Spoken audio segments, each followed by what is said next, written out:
All right, so colleagues, we just have one item for action today, but it is a resolution approving our year-end appointments to various boards and commissions. Do I have a motion? Support. Okay, it's been moved and supported. Colleagues, you probably saw in the packet, we don't have, Daniel reminded us last meeting that we don't have individual appointments, but this allows us to reconfirm individuals and some that we were adding here at the end of the year. I don't know if you had any questions. I'd be happy to pull it up if we want to do a quick look. I'll leave it to the pleasure of the body. Yeah, I'm just looking through it real quick Okay, here. I don't think it could hurt us, so. What'd you say? We got time. We got time, All the so, time. was there anything above this one? No. Okay, I think my one question is for Parks Advisory.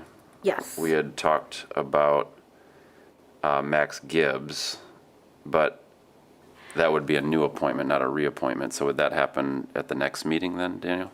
Potentially, but I believe Mr. Gibbs was in the vetting process, correct? Okay, so it's still not through. It's on the Perfect. table, but at the next meeting, more than Okay, likely. okay. Because I think we had a discussion about him, like, I think maybe 3 meetings ago, maybe it was the meeting right before or right after, but thank you, Commissioner, for reminding us. So we will also have really work to get seated the body for the housing fund by the end of next month. So Daniel has sent us the list. Oh, great. Please take a look at that. I've shared that also with the mayor. All of our, well, you know what, let me take a step back and let's just, are there any other questions with the year-end appointments for this body? We still have some that are without the full members, but I think we've talked about those as a body, so those include like public safety, CAB, and then a few others that we know we were going to wait until the new year because we had some people who were not ready to commit at the end of the year, but said they would consider some appointments in 2022. Right. Okay. Any other questions? I think I'm good. Okay. And as always, after, and we talked about last time, Daniel will, this really shouldn't impact very much the openings that we have because these are reappointments. But I know, Daniel, we talked about the full listing of what we have open, that we'd update that with the date. And then I know, actually, I was talking to the mayor too, if you could update her list after this meeting with who has been approved, that would be great. All right, so hearing no other questions, Commissioner Moody? I have none, All ma'am, right, at this great. time. Okay, all those in favor? Aye. Okay, it carries, thank you. So that is our one agenda item for today. Our standing one is around what are the openings? So I brought up the Housing Fund Board. Daniel, we all have submitted our names. Have all of the folks that are commission and or mayor appointees been fully vetted? I know that there were a few that were, well, not actually a few. I think all had been submitted, but not all had been vetted yet. That's correct. There are some small vetting issues with Okay. a few of the candidates. Okay. But I don't foresee that being a major mile or hurdle Okay. in getting them approved in January. Okay, so we at least know that everybody's in the queue from our commission and mayor side, and the city manager will be that appointment. And then, as I mentioned, colleagues, that list of the Housing Fund Board was shared. Again, remember, we're really looking to have a mixture of individuals, technical understanding, financial understanding, community development understanding. I know many of us have shared that lived experience is an important piece of this. So I think we will work together with our colleagues and the city manager to hopefully come forward with those appointments. And so, some of them are our ward appointments, some of our mayoral appointments, and then it's the commission appointments. So we'd work together on that. So we'll have a little bit of homework between now and the new year. Now and then, We'll give yeah. Daniel a little break and then we'll move forward with that. So, and I know Daniel, it's sort of an initial pass because there's more information. Please know that anytime individuals apply to the PIF, Daniel actually gets that, but it has to be inputted. It's a manual process to take what is submitted in the PIF and put it into a spreadsheet. I believe with our new government tracking system, that might be different, maybe not. I'm unaware at this time, but Okay. hopefully, I believe. Hopefully. Yeah, that seems like a lot of work. I think city clerk was indicating a positive sign. So I think with over 90 individuals, I want you all to know that it's not, it's not like we just got 5 and we haven't heard from Daniel. It does take some time to curate that list. But I also think in the new year, we'll continue to discuss what does a connection point to our liaisons on all these bodies look like. If there's any consideration about, attendance. I know some members have changed up their meetings in terms of how many times they meet a year, just to allow for, good attendance and good involvement, right? We know people go on vacation, et cetera. Another thing that when we get past this housing fund board that Dan and I talked about briefly, but is, I think, for us to receive a report about any PIFs that have come in, and then we can take a look at it sort of as they come in versus, I think the process has been as we have an opening. So then we can either, fully get back to individuals, and I think also that will help Daniel with like a process queue of like who's really active, who's not, those sorts of things. So those are all opportunities for improvement that we intend to continue to work on as a body in the new year. I'm trying to find this list. Oh, there it is. Yep, we just sent it yesterday evening, so thank you for that. Any other questions or comments about any of the openings that we have right now? Just because I don't have any updates as it relates to current openings, just because our focus has been on year end. Right. But please know this is where we stand going into 2022. Yeah, I did approach someone for mobile GR as well as urban ag. Okay. So hopefully Great. by the next meeting, I'll get some response from that. Okay. And I also know Commissioner Jones and I discussed somebody for public safety. Please note, this does not go through appointments, but important to note that we do have appointments via the OPA office Right. for the CAB Reimagination Board. So that is not a vetted process, but we will need to provide those too. And I wanted to follow up with Mr. Davis about just timing, so we can make sure we're following all of the appointments, whether they be through this body or just generally as a commission.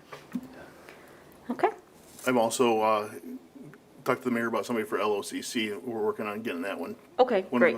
We'll have another one coming off in September as well, because they Okay. don't do their work till 2023 again. Right, okay. So kind of keep the mayor, and we're kind of, as the liaison to that board, just making sure we fill that in. Okay, if we need another one, I might have somebody else Oh, do. good, we're always looking for someone. Okay, great. Yeah, they said if it's only a couple times, I'll do it. That's a good one. It's a one-term, Yes. 7-year board, and you meet for 2 months every other year. Yes. So you might, Yeah, no, well, it's specialized too, so this person Very does have, specialized, yeah. have some good specialization in compensation and public compensation, so. All right, with no other business, I'm gonna go ahead and adjourn this meeting at 8:08. Thanks, colleagues. Have a good day.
right, good morning, everyone.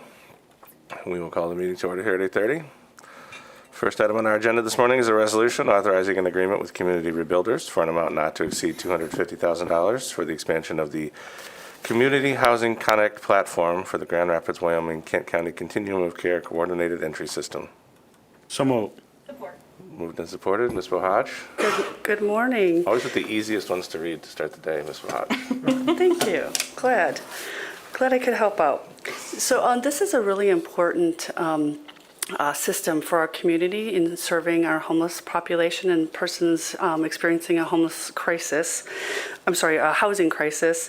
It's also required to have a coordinated entry system within your community to obtain funds from HUD, the U.S. Department of Urban Housing Development, in particular our Emergency Solutions Grant Program funds. It's required that we have a coordinated entry, which allows a way to process those who are coming into the intake system in a systematic way, to prioritize those most in need, and then to also make sure that you have understand the resources that you have in the community to be able to serve them. And as you may know, we have had some issues with our coordinated entry over the last few years, and this is an opportunity to improve that system. The Community Housing Connect platform has been piloted for the last year, specifically focused at the family population experiencing homelessness, and has had some good results.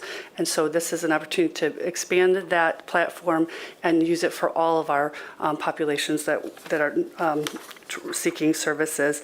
Community Rebuilders is the entity who will be in the forefront, and that's why the contract is actually with Community Rebuilders.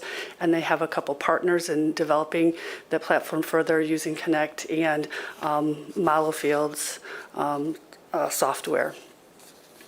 Very good. Colleagues, questions for Ms. Bohaj? None here, sir. All right, seeing none. Good. Thanks. Oh, Ms. Bohaj.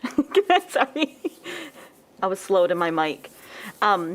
Thanks for the update. Can you share, you had talked about the piloting phase. Can you share for the other populations, how long will that take to bring up, to sort of make it operational for the other populations that the COC serves? I think that's going to be a matter of, first and foremost, when they assemble all of the resources, because it is, you had a presentation on November 10th at your workshop, and it does have a $1.5 million price tag. Well, that's the build out of the platform and implementation. And so I think what will happen is they'll be bringing each segment on one at a time. So I'm not sure exactly how long that'll be, but I think the first hurdle here is just accumulating all the resources so they can actually start the work. But I can get you a more definitive answer. But I would say within the next year, it should probably be operational if all the resources come online very soon. Great. Thank you. All right. Those in favor? Aye. Opposed, same sign. Motion carries. Thank you. Resolution authorizing a lease agreement with SMG as an agent for Grand Rapids Kent County Convention Arena Authority for an amount not to exceed $100,000 for ice skating at Van Andel Arena. So moved. Support. Moved and supported. Mr. Marquardt, good morning. Good morning, Commissioners. Skating is going to look a little bit different this year, given the continued delays in shipping of materials with the construction at Rosa Parks Circle. The city has been working with the DDA on some alternatives. This year's alternative will be skating at the Van Andel Arena. And so this agreement authorizes the city to execute an agreement with the arena for this purpose. The contribution will be $60,000 from the Parks and Recreation budget, and the DDA will be contributing $40,000. Both of these amounts are equivalent to what we normally spend for ice skating operations at Rosa Parks Circle, so there are no new expenditures for this opportunity. All right. Colleagues, any questions? All right. Hearing none. Those in favor? Aye. Opposed, same sign. Motion carries. Thank you, sir. Thank you. Item 3, resolution authorizing $33,502.74 as payment for the 2022 Dig System Incorporated annual membership fee.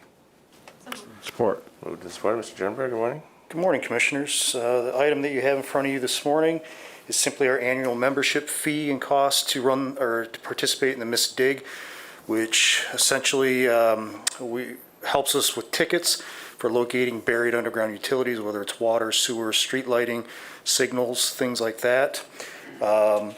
The fees did go up a bit this year, associated with additional tickets, part of it, as well as educational requirements that Miss Dig is required to carry out. All right, colleagues, questions? I just have one question. It's kind of funny. When you put the flags out in the people's yards, who's supposed to come back and pick those up? Not the locators, it's typically the contractors. When they're done, they can pull those. Okay. Because normally the contractors don't. Once they do their work, they leave them. Yeah. And I always had a unfortunate. problem with that, so I Yeah. just wanted to put that out there on the record. I have them in my yard right now. That's probably why I got a problem with it. Thank you. All right, very good. No further questions, those in favor? Aye. Opposed, same sign. Motion carries. Thank you, sir. Item 5, resolution authorizing approving the execution of a service agreement for landscaping maintenance with Simply Gardens LLC in an amount not to exceed $22,505 on behalf of the Uptown Business Improvement District. You skipped one. Oh, did I? Oh, 4, I'm sorry. Resolution authorizing payment of $51,408 to the Water Research Foundation for Water System and Environmental Services annual membership fee. So moved. Support. All right, very good. Sorry. This is an annual membership with the foundation. The foundation is responsible for numerous studies into the areas of PFAS, lead in drinking water, among other environmental impacting the basic water rights. This is something that's split between water and environmental services on an annual basis. The fee is based off the total flows at the wastewater plant, the total water produced, and the number of customers we have. Very good. Colleagues, questions? None here, sir. All right, hearing none. Those in favor? Aye. Opposed, same sign. Motion carries. Thank you, sir. All right, now item 5, resolution approving an execution of a services agreement for landscaping maintenance with Simply Gardens LLC in an amount not to exceed $22,505 on behalf of Uptown Business Improvement District. So moved. Support. Moved and supported, Mr. Gracia. Yes, good morning, everyone. This is a execution of a service agreement for Simply Gardens for the Uptown Business Improvement District. Again, through a competitive bid process back in 2020, they procured these services, renewed in 2021. This is simply a renewal for the 3rd year for Simply Gardens to provide landscape maintenance services that are detailed and bullet pointed in the memo, and staff recommends approval of this agreement. Very good. Colleagues, questions?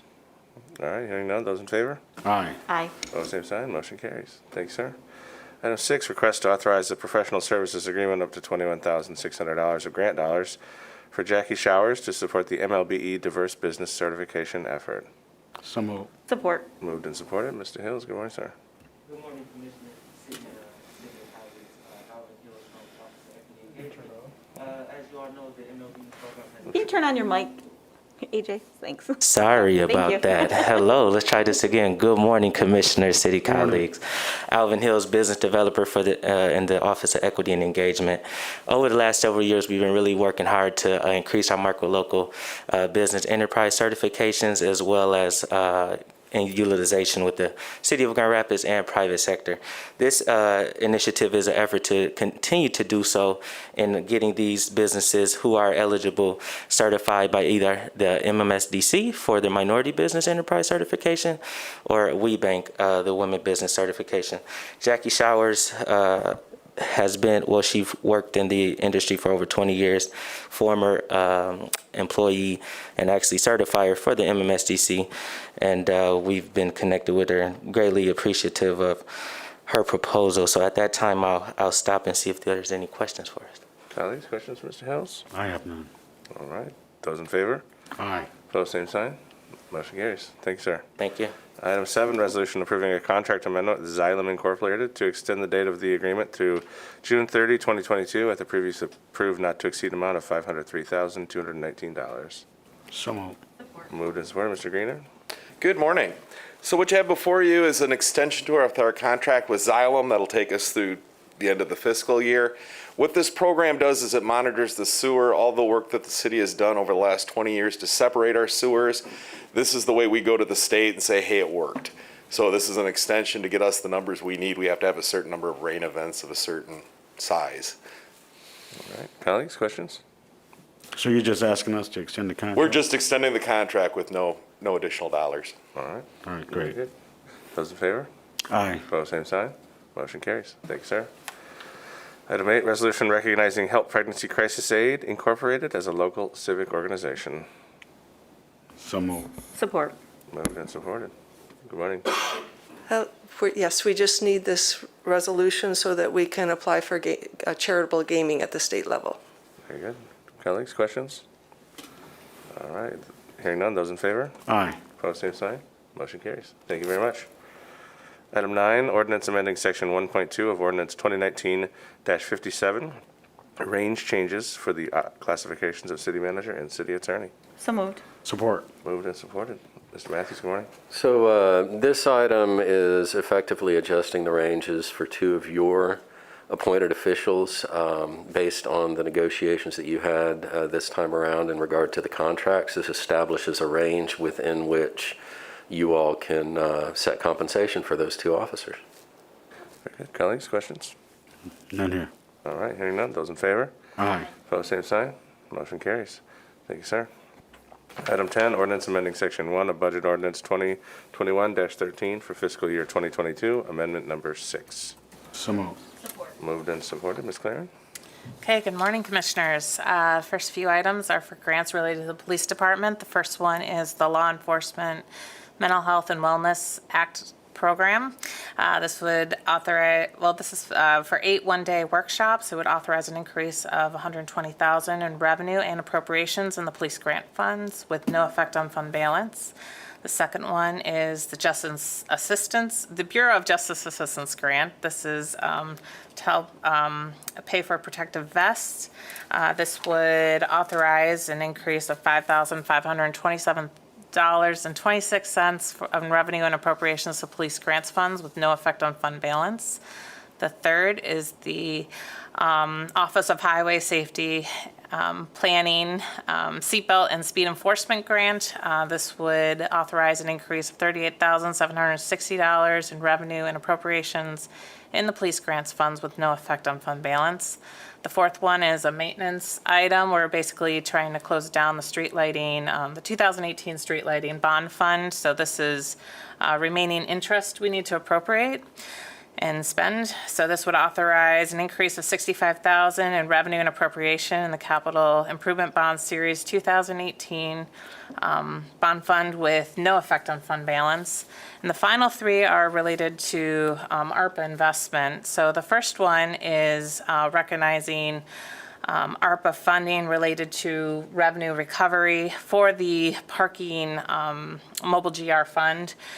This is related to elevator projects. This would authorize an increase of $1,650,000 in revenue and appropriation in the parking capital projects fund with no effect on retained earnings. And then number 6 is reimbursement of qualified expenses. These are expenses we've evaluated through October 31st of 2021 for,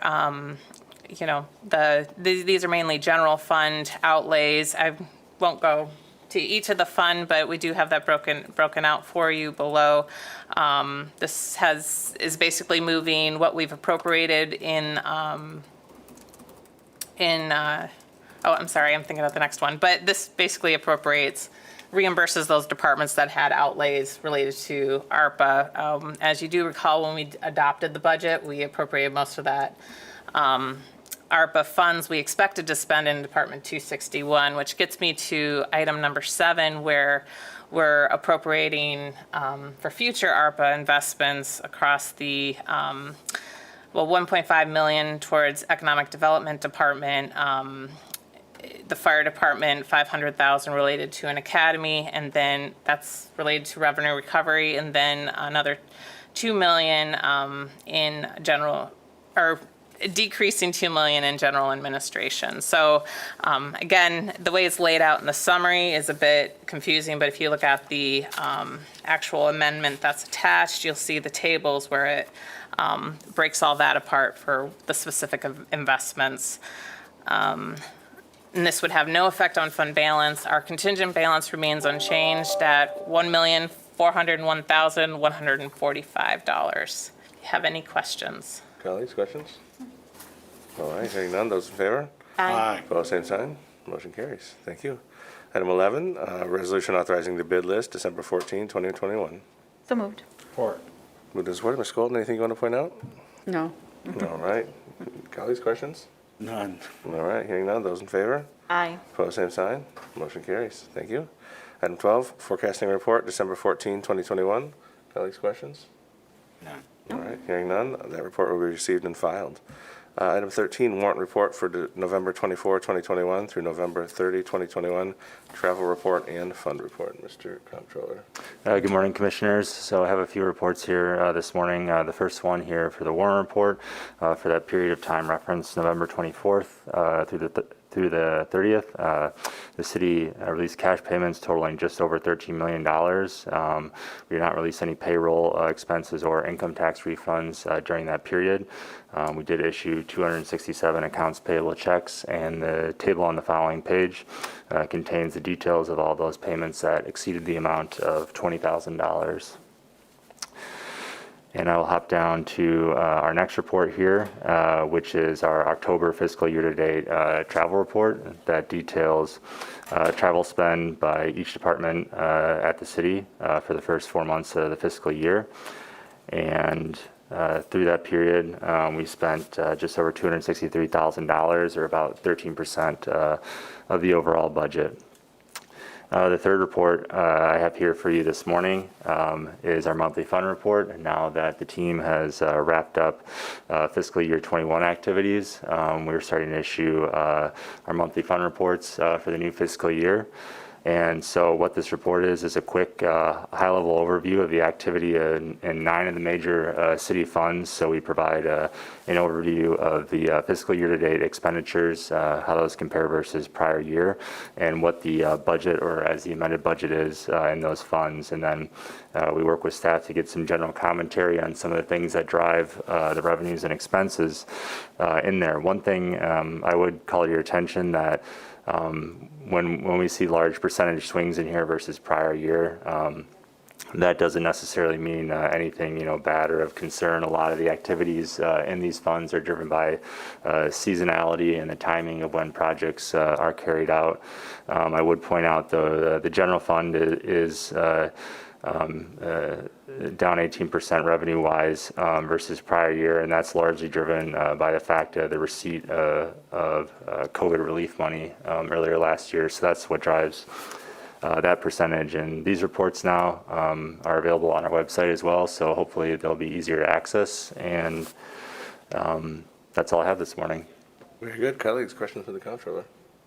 Well, thank you for these reports, Max. Those reports will be received and filed. Last item on our agenda this morning, Treasurer's Report, period November 23, 2021 through November 1st, 2021. Mr. Treasurer. Good morning, Commissioners. With our report today, we're showing $543 million of reserve funds that are invested in both with our investment managers through city staff and Levi Bolt's excellent work, as well as with our bond proceeds. So we're earning right around 1.35%, which again continues to outperform what the market's actually generating right now.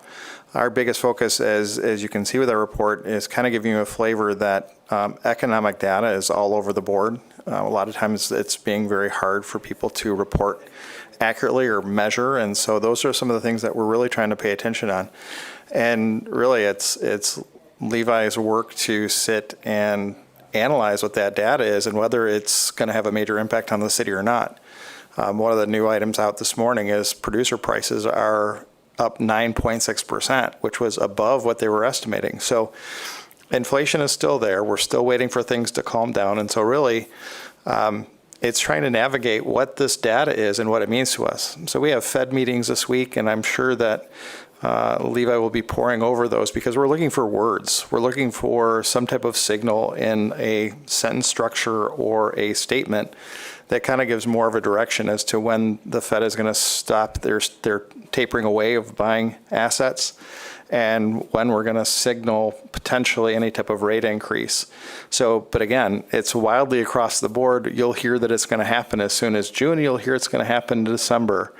And so right now we're just trying to find out where that signaling is going to be as we prepare our next round of investments, because we've structured our portfolio as such that in 2022, 2023, 2024, we'll have a lot of maturities coming due in preparation for rates to increase. And so that helps us rebuild that portfolio and to earn higher interest earnings. And that actually helps every fund in the city for everyone that's got a cash balance in their fund and department.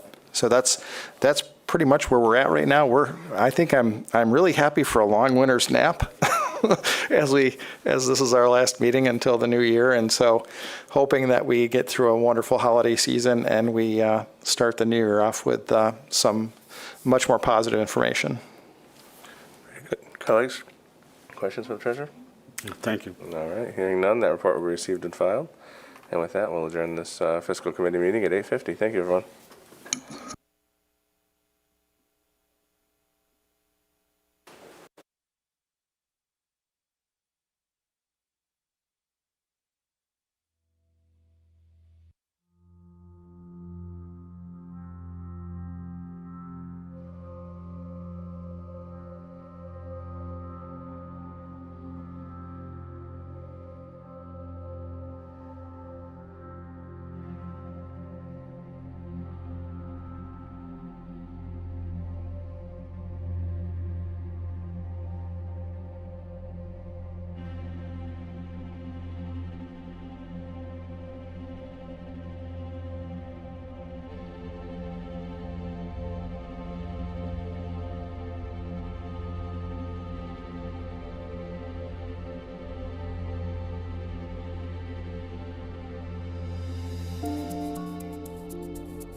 Oh,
man.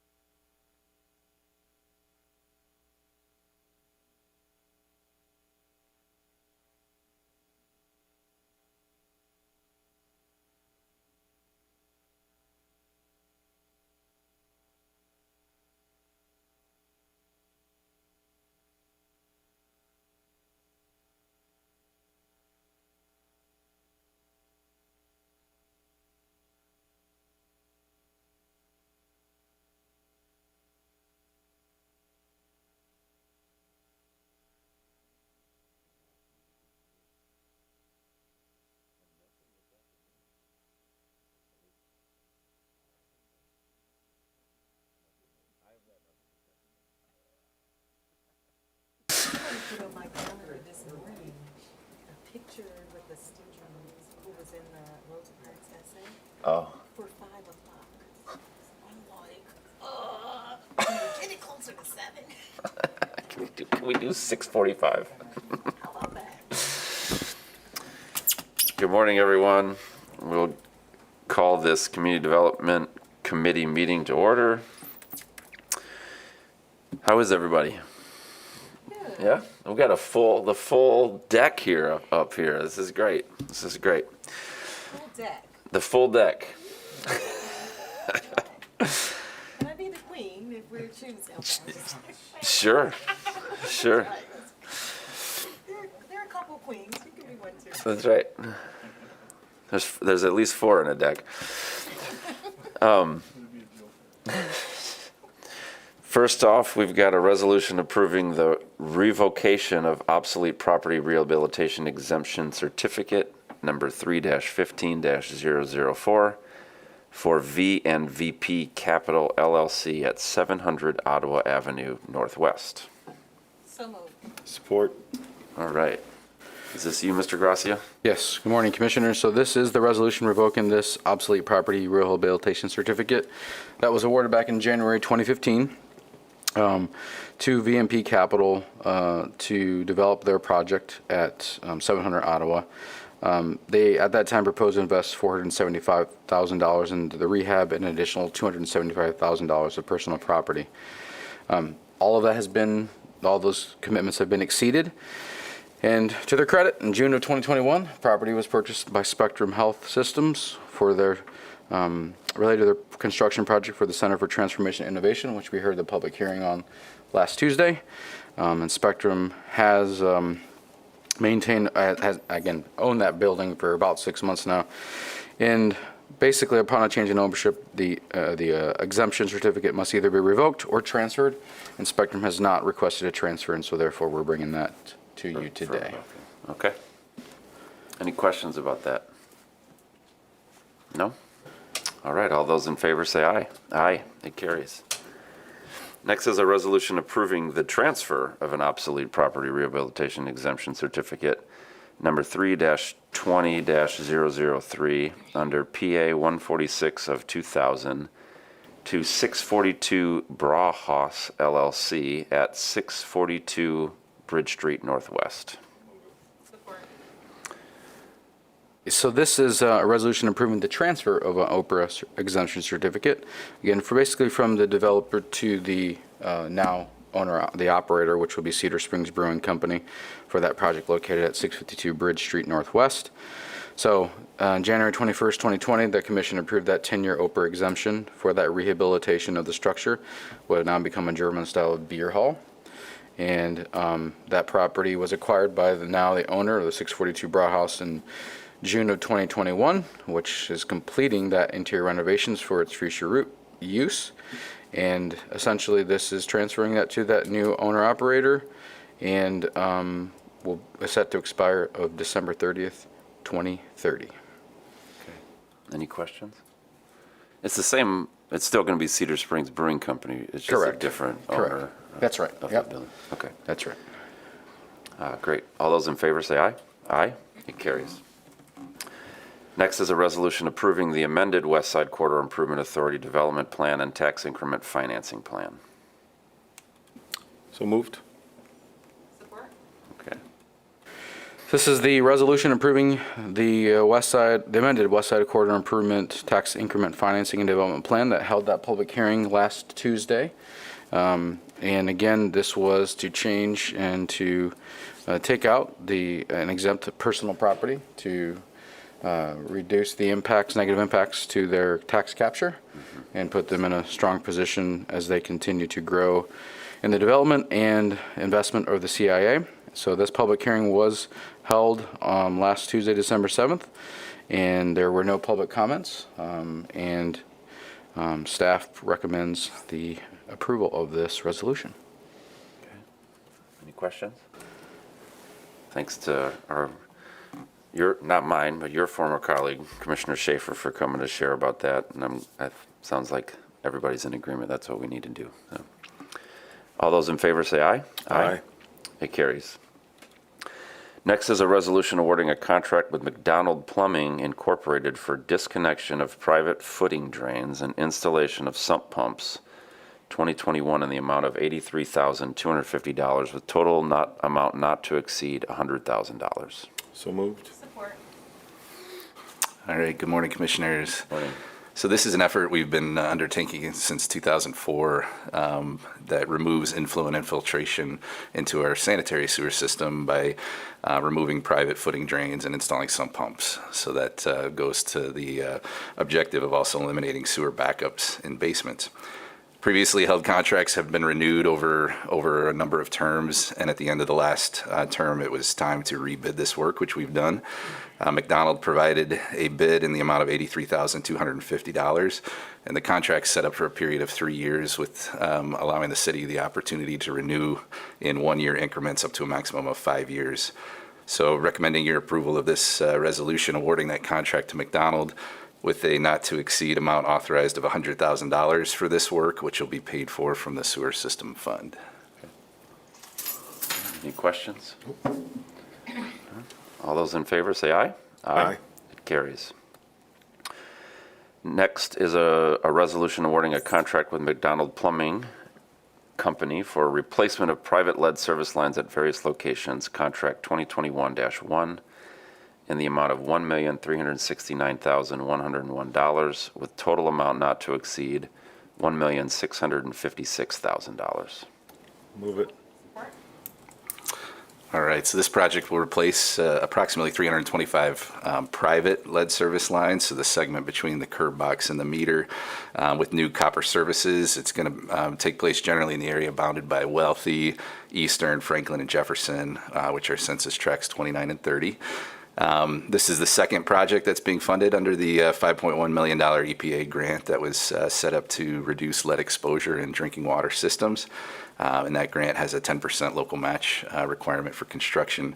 The first project you awarded was back in May and covered about 230 private lead service lines in Census Tract 31, which is just immediately south of this area that we're awarding today.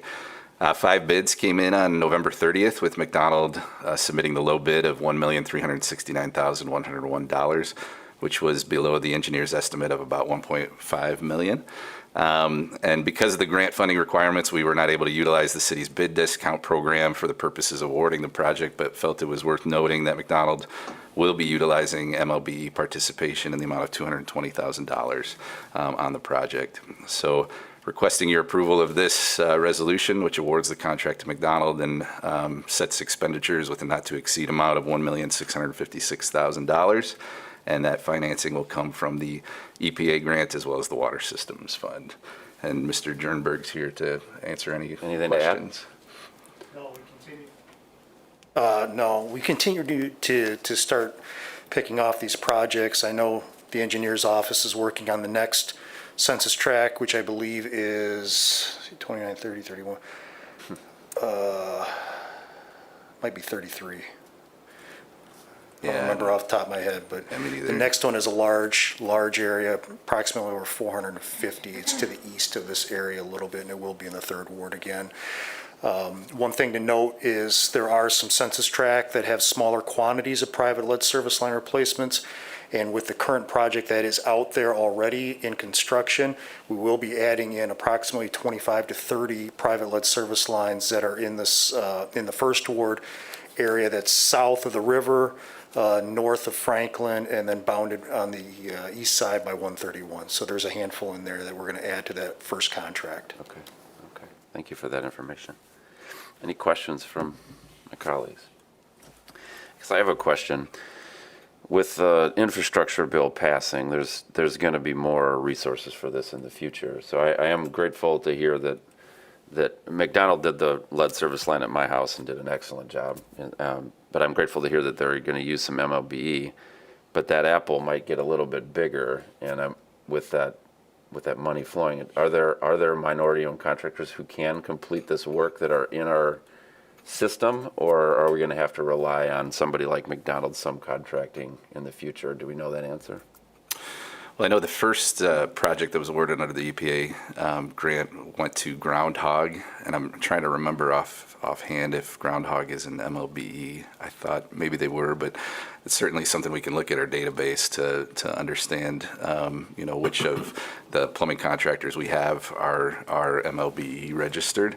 And it was good to see, particularly in this project, the number of contractors we did have come out for it. I mean, 5 bids is always great to see, and we saw that reflected in the competitiveness of the price. But certainly something we can take back and look at further. And you said the guidelines kept us from using our bid discount. Can you just explain that to me? Yeah, so the way our bid discount program works, as you know, is we can award it based on a lower than actual bid because of the discount points applied.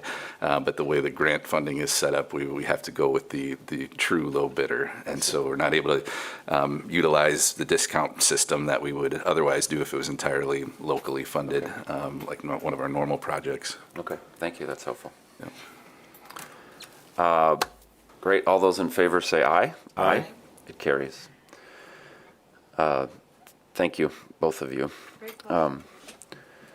Next, we have a resolution scheduling a public hearing on January 11th, 2022 for input on the draft Home Investment Partnerships American Rescue Plan Home ARP allocation plan. So moved. Good morning. Good morning. This is a step that's needed in order for us to obtain our funding from HUD. And so we will have a public hearing on our actual allocation plan that's being developed right now. It requires us to have consultation with entities in groups that serve the eligible population. And in essence, that is individuals and families who are homeless, at risk of homelessness, or other vulnerable populations, which would include veterans and victims of domestic violence. So we have held those consultations last week. 44 agencies and or groups who either directly serve or have interest in serving the population were invited to participate, and 38 agencies agencies were represented. And they were also invited to complete a survey, and we received 23 surveys. So staff is working on the allocation plan based on that input. We also consulted with our continuum of care as well. And we will have that draft ready. So it'll be similar to what we did with the ERAS funding, where we have a framework to solicit for applications for funding. And we'll put that out for public review on December 21st. And then the actual public comment period will begin and go through January 14th. So written comments will be taken during that time frame. And those comments can be provided to the Community Development Department at the email address of communitydev, that's DEV, @grcity.us. And then, of course, the plan's available online at grcity.info. Okay, starting on December 21. So, right. Wonderful, thank you. I'm glad to hear that so many people participated out of 44. Yeah. That's important. Us It's a- too. it's an- And we've a lot of actually eyes will received be some on how good we spend that money. feedback on, regarding the sessions themselves, so that's good news. Yeah, thank you. Any questions for Ms. Bohawk? All right, all those in favor say aye. Aye. Aye, it carries. Thank you. We'll have a public hearing in about a month. Next is a resolution scheduling a public hearing for a revised brownfield plan amendment for the West Michigan Construction Institute redevelopment project at 801 Century Avenue Southwest.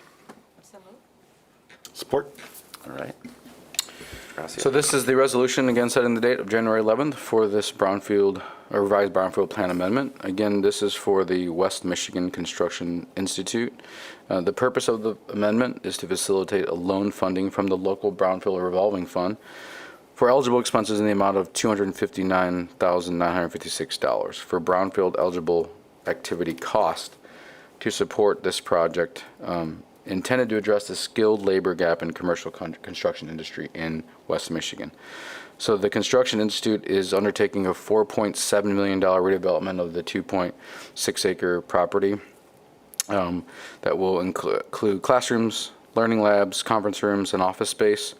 And 14,000 square feet will be renovated and new building facades installed, which are already almost complete. You can see off the highway. And the expected completion is January of 2022. The redevelopment will add 8 new jobs and range from approximately $21 to $50 an hour. And the project has included a inclusion plan with about just under 11% of the plan of the construction by a woman-owned business enterprise, the WBE. So the project was presented to Economic Development Project Team last Tuesday, December 7th, and reviewed by the Brownfield Redevelopment Authority on December 8th, and we'll set this public hearing for January 11th. Right. The authority, they reviewed it the day after our last meeting. Did they vote on it there or no? They recommended it to be They did. scheduled for the public hearing. So we'll have the public hearing, and then it'll go back to Brownfield and then back to Committee of the Whole. Okay. Any questions about this, colleagues? Commissioner Jones and I got a chance to hear about this. It's going to bring a building back in a nice place in the first ward. And that's also, I'm encouraged to have this kind of institute centralized in the city. I think oftentimes these training programs for these kinds of things have not been close by. So I think that that'll be interesting to pay attention to. Yeah, and I think Ms. Shockey will give you an even greater overview as she did in EDPT at the public Yeah. hearing. Thanks. Yep. Great. All those in favor say aye. Aye. It carries. Last, we have a resolution setting a public hearing to consider adoption of the 2022 Parks and Recreation Strategic Master Plan update to the 2017 Your City, Your Parks Plan. I'll move it. Hello, Mr. Good morning, David. Commissioners. We are requesting a public hearing for the update to the 2017 Parks and Recreation Master Plan. If you'll recall, these plans are submitted every 5 years to the state of Michigan, which keeps the department and the city of Grand Rapids eligible for grant applications that we submit on an annual basis. The plan updates to this plan that we are requesting a hearing for include 2019 voter-approved millage information, especially equity-centered capital investment plan details that will be included. We've included updates to the parkland and asset inventory. So any lands that we've added over the last 5 years will be a part of this plan update. We discussed the role of Parks and Recreation, especially during the COVID-19 pandemic response and the effectiveness of that and the importance of that. In addition to embedding equity throughout the park system and the importance and the relationship to the city's strategic master plan as well. The update includes a 5-year capital plan that does focus on 4 areas of future investment and 4 pilot case studies, which include Roosevelt Park, Riverside Park, Ball Perkins, and 32nd Street. So this plan was presented in draft form to the Park and Rec Advisory Board at their December meeting. They will be considering the final draft form at their January meeting in advance of this public hearing on January 11th. And then you as city commissioners will consider the final plan and adoption at the January 25th meeting in 2022. Great, thank you. Any questions about this? Commissioners, I might add that today, the Committee of the Whole, as part of the millage update, you'll receive as part of that briefing more information about what's in the plan. Yeah, great. That's great. Yeah, go ahead. Just a quick question, and this may be more for Eric. So I'm curious to know, how does this plan then feed into the master plan? And would it make sense to do this work alongside the master plan so that they can kind of the same consultant getting the same feedback? I know, frequently we're hearing engagement fatigue from our neighborhood associations as well as the residents within, because we're engaging, separately. But I wonder if I think because this is citywide, this would be a really good opportunity to co-engage, with the parks as well as the master plan. So I think what Mr. Markward and Ms. Enriquez have learned during this process can feed into the master plan. Okay. But this is it has to be a separate process, because we have the 2017 plan that was, the big plan, the first update in forever, pretty much, of our parks master plan. And what this does is update it, to retain eligibility for MDNR grants. So we're doing this planning for essentially a separate purpose than we're doing the master plan. But they can inform the master plan and the engagement, and I think some of the tools that they experimented with could be useful in the master plan too. So, because it made engagement kind of easy. I mean, they went to, and they'll tell you about their engagement today at Committee of the Whole, but they went to, the neighborhood summit nights out at the parks. They used, was it Snapchat? We did, yes, social media. So, some interesting things we hadn't done before. And so it made engagement easier and I think richer. So I don't think it's a duplication. And I think I don't think we could have done, we can't wait for the master plan to do this, because we have a February 1 deadline to get it into this one completed. MDNR. Yeah, and so I wonder, I guess for me, I'm looking at, and maybe how we go about doing this is in planning, preparing, or looking at all of the plans or the master plans that we would need to do across the city, and maybe coordinate that a little bit differently. It's so expensive to do all of this work, and I'm just trying to figure out a way to have them inform the others so that, because of how much money we have to spend for the master plan, this portion of it, let's not even talk about parks, because we'll just finish a plan that could then inform that segment of the master plan. And then, then those areas where we haven't had conversations, then we can spend more time there. In addition to that, I know you and I've been saying the same thing about the ASPs, across the city too. Let's utilize this very expensive work that we already have in our possession to inform the other pieces that are either required or that we prefer to do in order to kind of meet the needs of the community. Yes, and that's a really good sentiment, and is something that Ms. Turkelson is paying attention to. So and that was part of the work that was done earlier with the neighborhood connectors is that what you called them, Kristen? Neighborhood facilitators, Neighborhood facilitators. same concept, yeah. Thank you. So where we looked at, with that group, kind of went through a syllabus where they looked at all the plans that exist. Because we have a rich planning history here that has been super effective in guiding us forward. And Ms. Turkelson's being very careful not to lose any of that as we move forward. So, That's great. Thank you. thanks. You Yeah, hear some of that repeated when we're talking about the participatory budget conversation too, because I feel the same way about that there's been so much engagement happening already in many of the business districts and neighborhoods that we should utilize what's there as we're trying to, in order to expedite the process so that we can, so those who are participating on that body, they can see what's already been said by the community and not kind of starting from scratch to come up with ideas.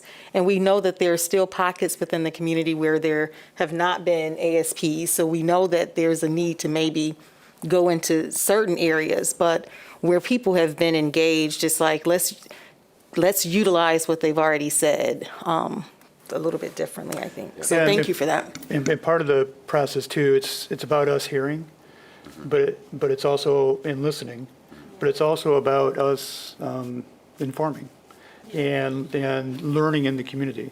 And so the best process is that two-way thing. And that's what the master plan will do. And that's what the budgeting process that you talked about is doing. And that's what, this master plan has done. So it's a really, it's about what we know and what we're told and what we hear and how we process that. But it's also, the richness is how it helps the community move along too. So that's what Yeah, I I like know that. Ms. Turkelson's paying attention to. Yeah, I like that. And I know that these plans are important for being able to get those grants. I know some municipalities don't have their parks master plan, so they can't apply for those funds. So I'm glad that we're keeping it current. So. Correct. And Yes, and our thank you. Parks Department has been quite successful on the grants side of things. So. Great. All those in favor say aye. Aye. It carries. Thank you. Anything else for the good of the order? All right. Meeting's adjourned.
All right, good morning, everyone, and welcome to our Committee of the Whole meeting on this December 14th, our last meeting of 2021. So I'll try not to sound excited about that. Commissioners, we have a pretty full agenda today. We have a number of action items. We have 3 briefings and updates, and then we do have an executive session to discuss 4 different legal issues, legal opinions. And so at the end, I'll call for executive session, and we'll have that meeting down in room 601 for executive session. With that, we'll start with the first one. First item before us is a resolution electing the appointed officials and approving employment agreements for the same. So this is for all 4 of our appointed officials, and the contract length will be a 3-year term. Can I get a motion? Support. All right, moved and supported. Commissioners, any questions or comments on this? Quick one. Yeah. I'd like to thank the 3 appointed officials who are here on the dais and the other one that's in the audience. Thank you so much for your service, and thank you for agreeing to 3 more years. 3 more years. Well said, Commissioner. Thank you. Any other questions or comments? All right, all those in favor say aye. Aye. Those opposed? It carries. All right, next is a resolution continuing the 7 existing social districts without modification. Can I get a motion? So moved. Support. All right, moved and supported. Mr. Canfield, who has really led the charge on social districts and social zones, will tell us about this item. Yes, good morning, Mayor and Commissioners. I think this has become a familiar topic by now. So this item is about the social district program, which, as a reminder, the districts are the large outdoor areas where people can buy a to-go beverage from a participating business, carry it out and consume it within the district. The proposed resolution would continue the 7 districts that you've designated over the last 16 months without modification and without a local sunset date. There's currently a sunset date of December 31st, 2024 in the state enabling legislation, but there is legislation pending to remove that state level sunset, which would make the social district program ongoing. This resolution follows through on the commitment made in the individual designating resolutions to decide on the future status of the districts before the end of this year. And in preparation for your decision, staff initiated a flash vote survey, which found broad support for continuing social districts, and feedback during last week's public hearing was positive.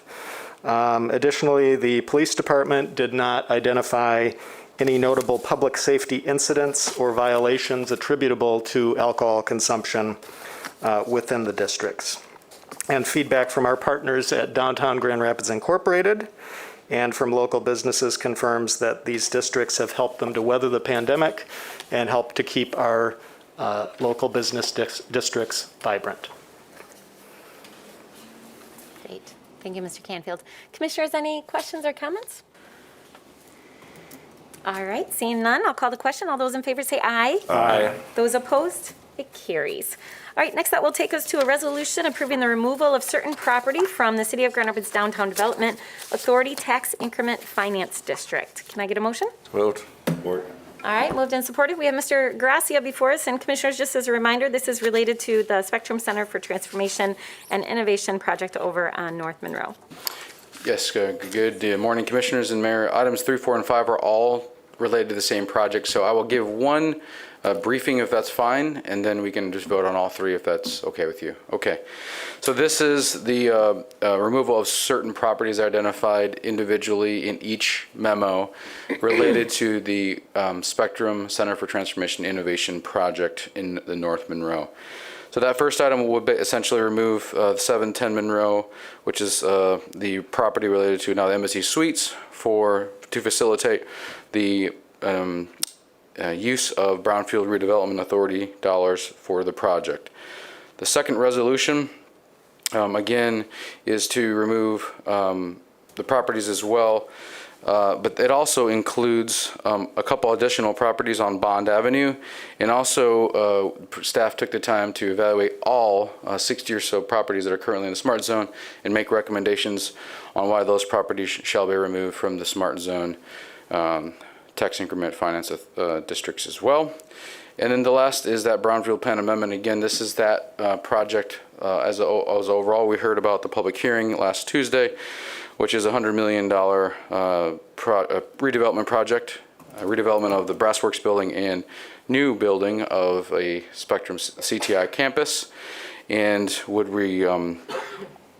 be part of that redevelopment, setting conditions in that area with significant investments that are highlighted in the memo, but more importantly, I will say, also has a strong inclusion plan based on the work that had to be committed, or has to be done for this project, and we know the limitations based on some of that, but we know we need to address that and heard those questions, and we had the construction company and Spectrum answer those during the public hearing, so happy to answer any other questions.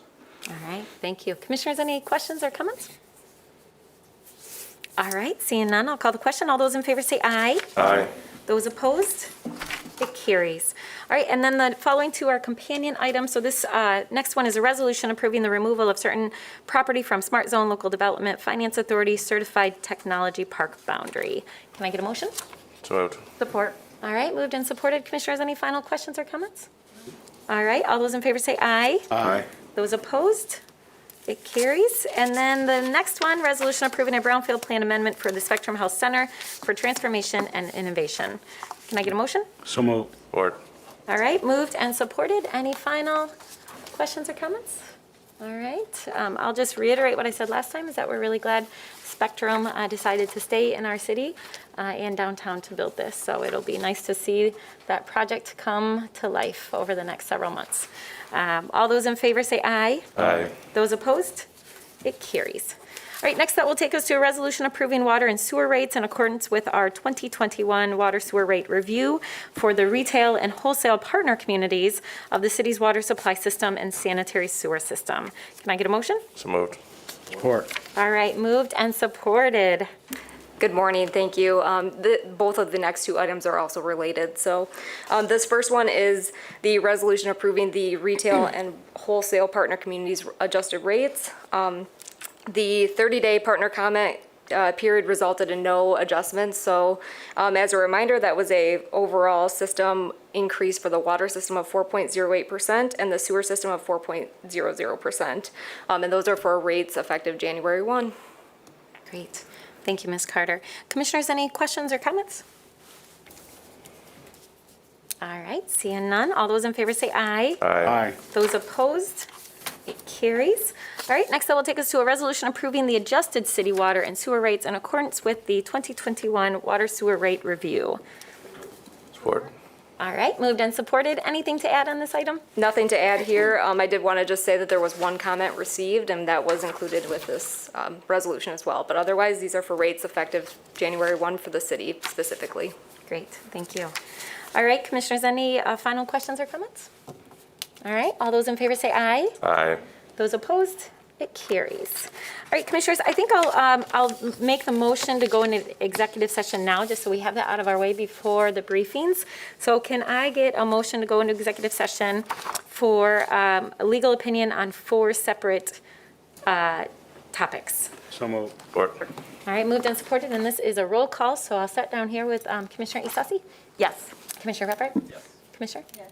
Commissioner O'Connor? Yes. Commissioner Jones? Yes. Commissioner Moody? Yes. And I'm a yes. So immediately following the briefings, we'll head down to 6:01. So with that, commissioners, we have 3 briefings before us today. We'll start the first one with our city comptroller, Mr. Max France, to review the 2021 audit and citizens guide. And then we'll ask Mr. Matthews to come forward and share some updates on the participatory budgeting process. And then we'll end with a Parks Millage update by our Parks Director. So Mr.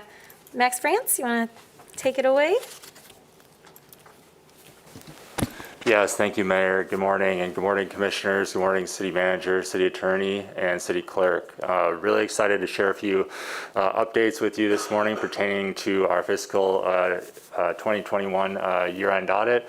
In a moment, I will ask some of our partners, Joe and Maria Plant Moran, to come up and give an update on the report out of that audit, and then I will take you through some of the key findings of our annual comprehensive financial report and some of the resources that we put together to help communicate that to the citizens of Grand Rapids. So I'd like to first invite up the team at Plant Moran.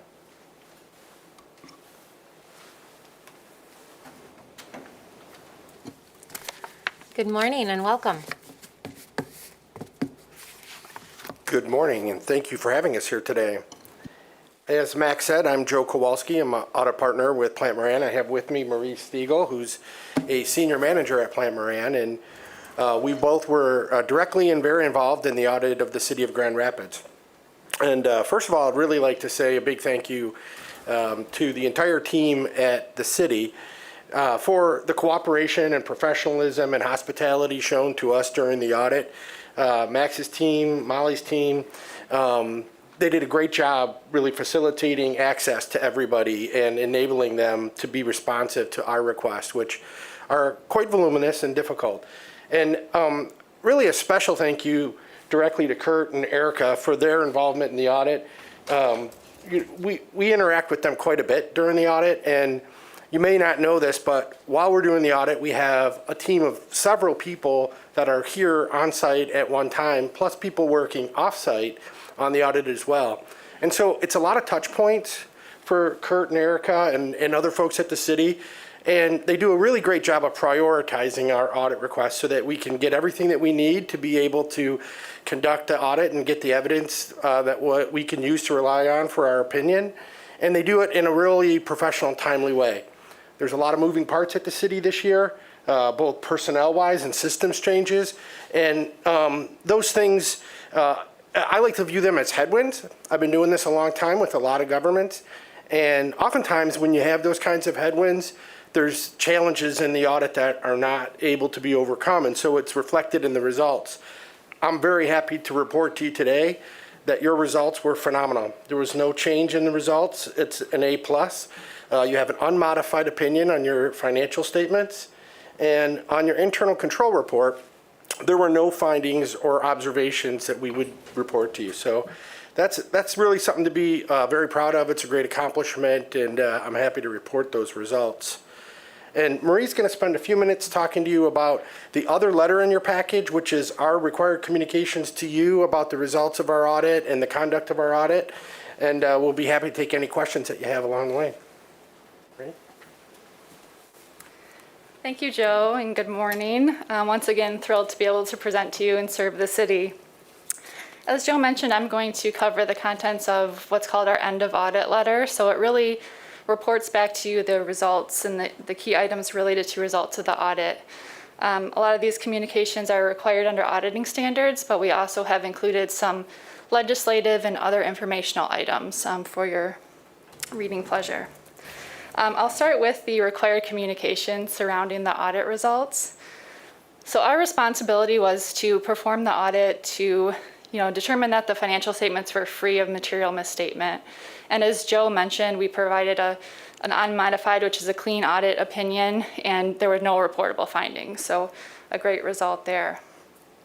We were able to conduct our audit according to the plan that we set out, and we found no transactions that lacked authoritative guidance or reported in the wrong period. The city did adopt a new accounting standard that is reflected in these financial statements.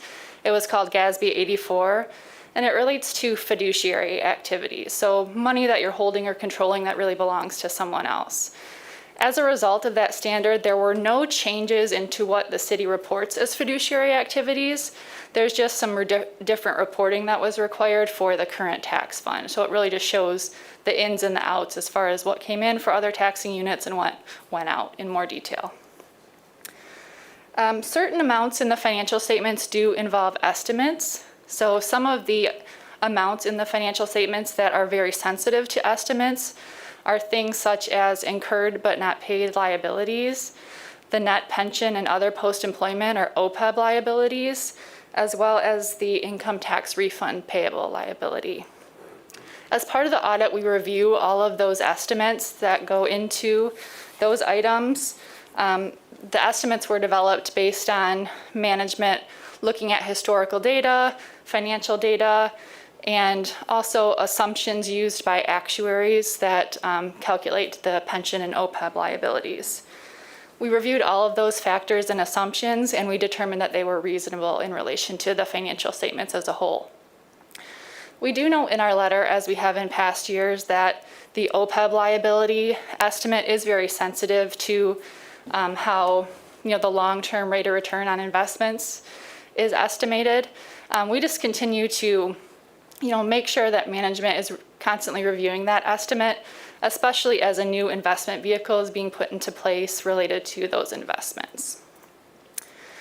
We are happy to report that we noted no difficulties in performing our audit, and we didn't have any disagreements with management.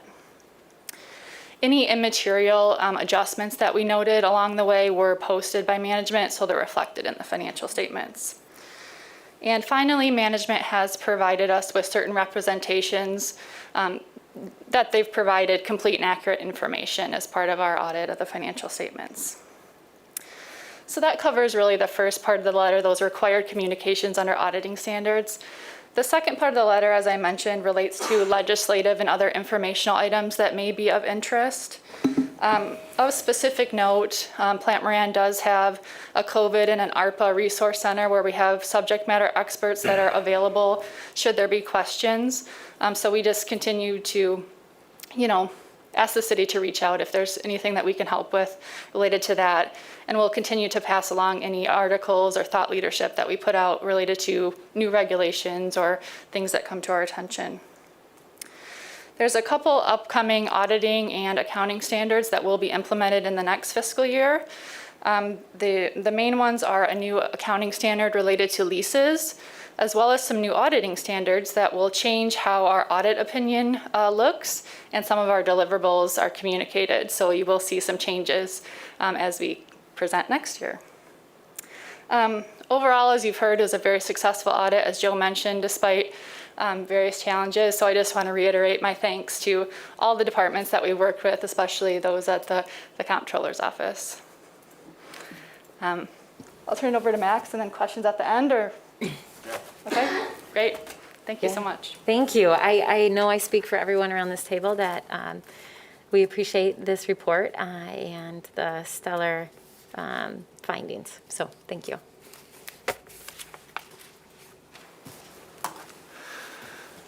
All right. So we're going to spend a few minutes here going through our Citizens Guide to the City Finances. As you know, this is built off of our annual comprehensive financial report, which you also have a copy of, which the production of is an extraordinary milestone for the city and the staff each year. There's a lot of really great information in there. But sometimes we don't have the same, attention span with everyone, and there's limited stuff you can communicate with, that much information, and that's why we use the Citizens Guide to help with that. So I'm going to take you through our Citizens Guide for the fiscal year of 2021. Next slide, please. Or do I control that? Okay, sorry. Perfect. Okay. We're actually going to start here with the table of contents because it's really clear what's contained here in this presentation. Depending on your topic of interest, it'll point you right to where you want to go. So one of our favorite slides in here, it looks like there's some slight formatting issues right now, but this is what we call our Citizens Financial Summary. And if you were really limited on time, you can't go through anything, this is what I would recommend you tear away. This is what you could share with your constituents, or if you want to have a conversation with anyone about city finances, this is going to give you a quick glance at the city's revenues, expenses, how the changes in the two impacted the overall financial health of the city and its net position, that difference between its assets and liabilities. There's some information on the general fund there, and then also some quick points around some of our longer term obligations with outstanding debt and pension and OPEB. So everything contained on this slide goes into a little bit deeper throughout the rest of the presentation. So we're going to flip through a few of those materials right now. So the first page we have here talks about city revenue. In the fiscal year of 2021, the city earned just over $417 million in revenue. We try to provide some context around what the main sources of that revenue is. And so approximately 75% of that is derived from city income taxes, property taxes, and charges for services like water, sewer, and parking. One thing that we did want to be intentional to point out on here this year, because revenue is just over 5% higher versus the prior year. The majority of that is driven by the receipt of COVID-19 relief funds, which is accounted for in that operating grants and contributions line. So if you were to, exclude that in a normal year and normalize that, the revenue increase would not be that high. And I think that's an important event to kind of call out in there. Max, can you elaborate? Can you go back a minute? Can you elaborate on the pretty striking reduction in investment earnings? Yes, so there's a couple points related to that, Mayor. One, I know the treasurer and his team repositioned into more conservative investments, and then there also is a component in there that's calculated from unrealized gains and losses in investments. So something doesn't have to be bought or sold to generate a gain or loss, but market fluctuations can require us to recognize a portion of that on our financial statements. And so that fluctuation on any given month or any reporting period or year could swing substantially, and that is a component that goes into that calculation. Mayor, if I could. Yeah. But it seems like I recall we were, and maybe John can just now, the investment earnings, the rate was almost double what it is now prior to the pandemic, at least on our city assets.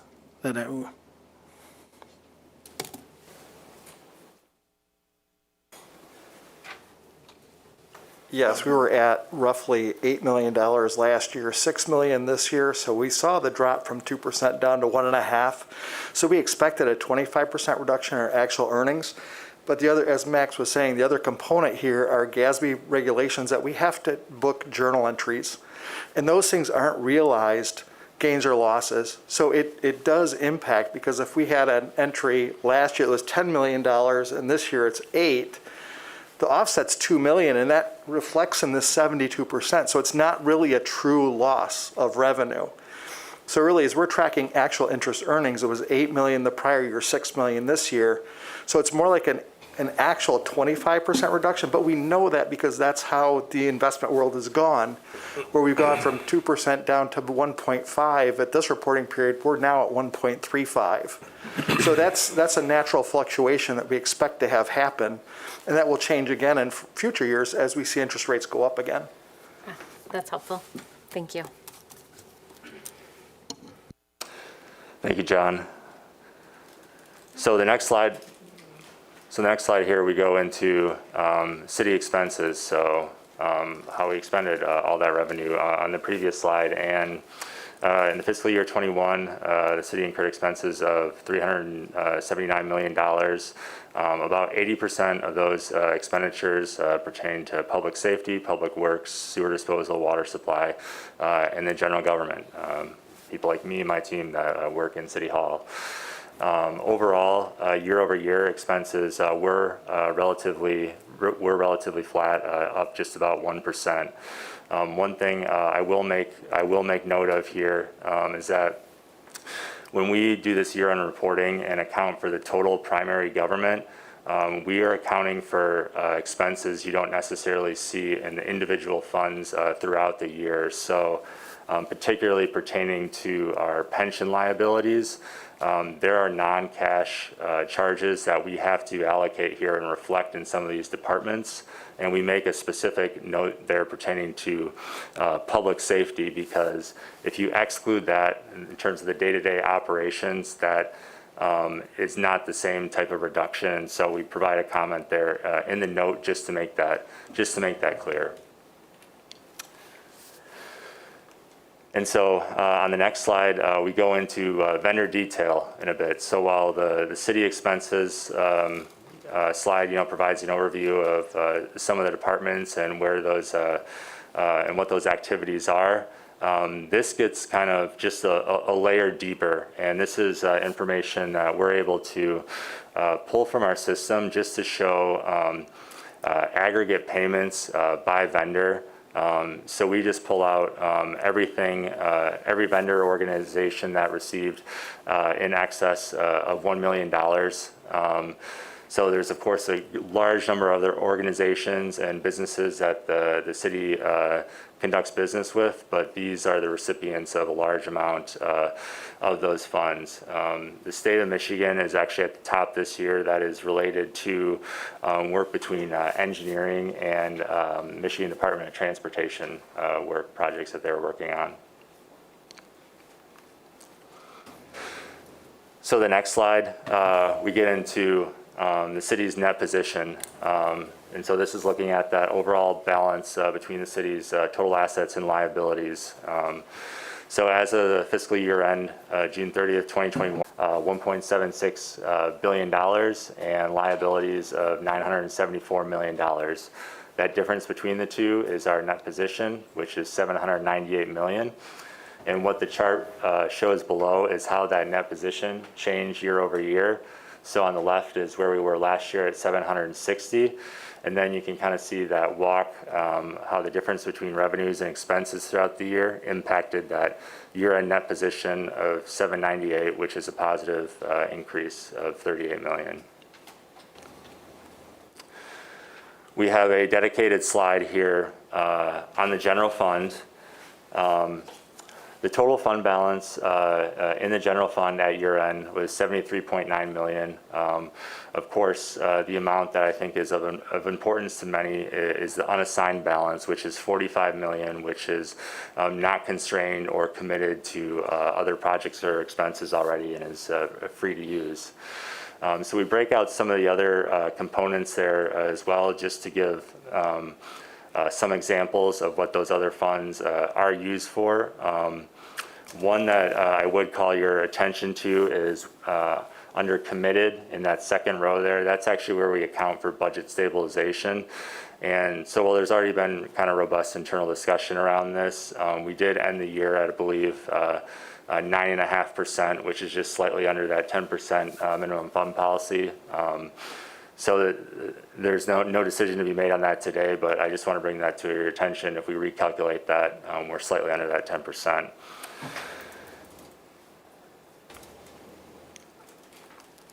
Moving to the next slide, we have an overview of our long-term outstanding debt. So during the fiscal year of 2021, the city issued $16.9 million in new debt and paid down $54.7 million of existing debt. So there was a net reduction in our overall debt year over year. So currently our outstanding debt is $500 million. That number, I think, can sound large on the surface to some, and we think it's important that it's taken into context with the overall size of the organizations and the revenues we have throughout our operations to support these, to support this financing. And so what we do is we break out kind of a table here to show the different types of classification of debt. And in that red pie square, that is the percent of principal and interest payments on the debt throughout the year as a percentage of the total revenue associated with those funds. And we put those on there just to give kind of a general gauge of what that overall, give a perception of how levered we are and what those payments equate to as a percent of the total revenue available for them. So of course, the bulk of the outstanding debt is in the business type activities that help finance and provide us the ability to purchase and acquire capital assets. The next slide here is on pension and our other post-employment benefit obligations. This is the other larger long-term liability for the city. So we have 5 plans, thousands of current and retired employees participating in these plans. And what we like to point out and highlight here is really the total liability there, the net pension and OPEB liability, which is the difference between the obligation or liability of the plan participants and the assets held in the plan. So that is $281 million. And in order to provide just a high-level overview of where we stand from a funding standpoint, we do a weighted average calculation of all the plans and how they're each funded, and that comes out to 77%. The pension plans happen to be also 77%, and the OPEB plans are 86%. So the average of that does come out to 77 because the pension plans are much larger. I, of course, would not myself comment on what the right amount, to fund is, but the state of Michigan does have guidelines that define underfunded status, and we do not meet those guidelines in our plans. Going to the next slide now, we just aggregated a few key resources that we like to remind people that are available to them. Of course, the first one is the annual comprehensive financial report. Those that are craving the next level of detail or more information, we can point them there. And then, of course, the city manager's annual fiscal plan and budget. The Grand Rapids Police Department does a great annual report that publishes a lot of statistics about their department as well, and also a link to where people can get more resources and learn about the Office of Oversight and Public Accountability.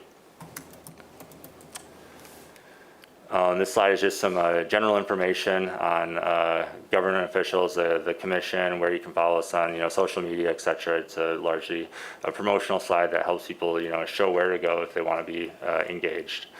In our appendix here, we have a couple slides that just detail out all the other individual funds that don't necessarily get the same type of airtime, but this is it shows where the city's accounting for a lot of these other dollars, and you can just kind of get a general description of the revenues and expenses associated with those operations and funds.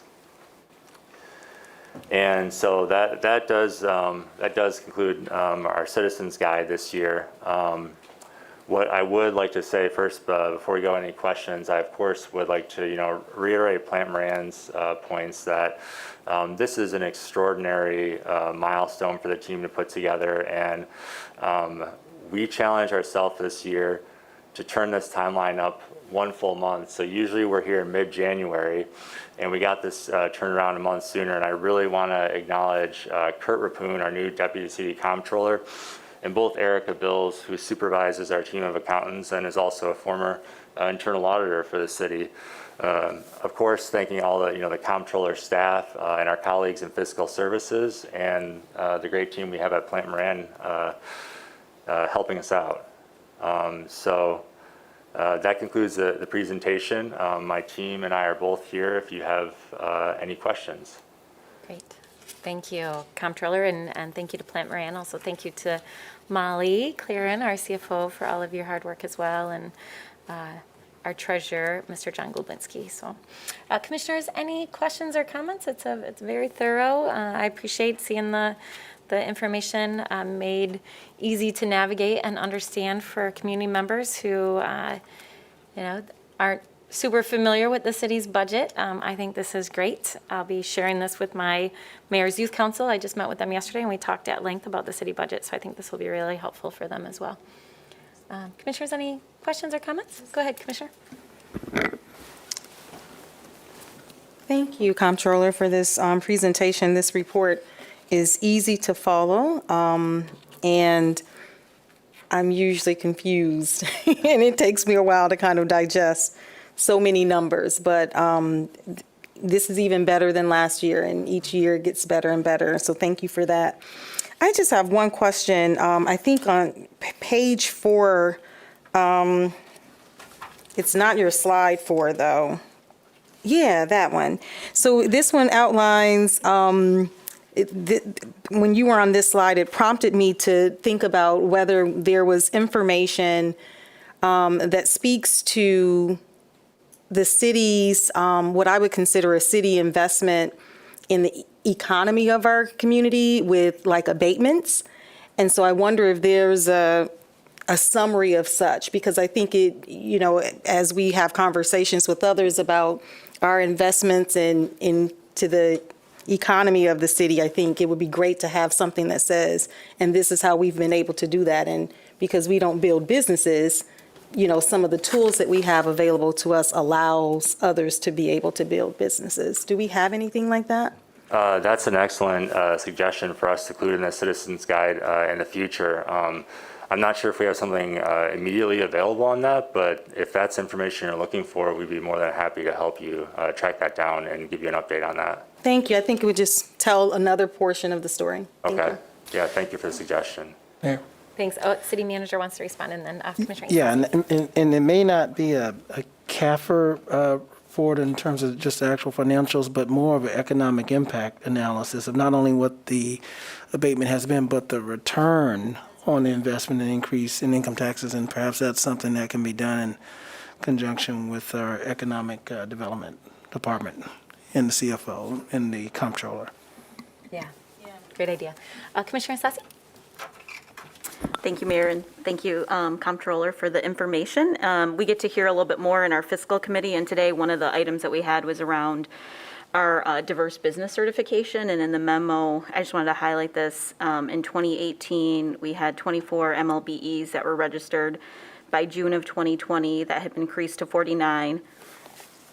And by January of 2021, 70 MLBE firms were registered for this work. And so when I look at on page 4 with the vendor detail, kind of tying to what you were saying, Commissioner Lanier, as we look at the financial piece, but the economic piece, it's great to highlight how much, you know, these big numbers and what we spent, but I think also to look at how do we tie in our strategic planning process and make sure that there is that, I think there is a common thread, but, you know, I appreciate some of the pieces about the different areas like OPA and public safety. So I think as we're thinking about the future, because you kind of keep setting that bar higher, how could we highlight this type of investment that we want to see in our city? So along those same lines of economic impact.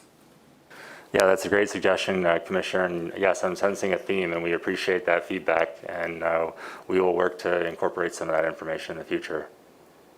Great. Commissioner? Yeah, I'll just piggyback off. First of all, this is really great. I mean, I didn't think that I would ever use a QR code, but I use it all the time now, so those are super handy. But this is really accessible and helpful, and I'm just grateful for it. Similar, we're on the same slide here, but, you know, Mr. Gracia shared with us at Economic Development Project Team last week that we've spent this year $12 million on MLBE, but a lot of that is in subcontractors. And so it doesn't reflect on this page per se, but it is a story that I think that we ought to tell as a city for sure. Thank you for the feedback, Commissioner. Thanks. Commissioners, any final questions? All right. Thank you. Appreciate it. Yeah, thank you, everyone. All right, next that will take us to our update on participatory budgeting. So we have Mr. Matthews, who's helped lead the charge on this effort. And I'll turn it over to him.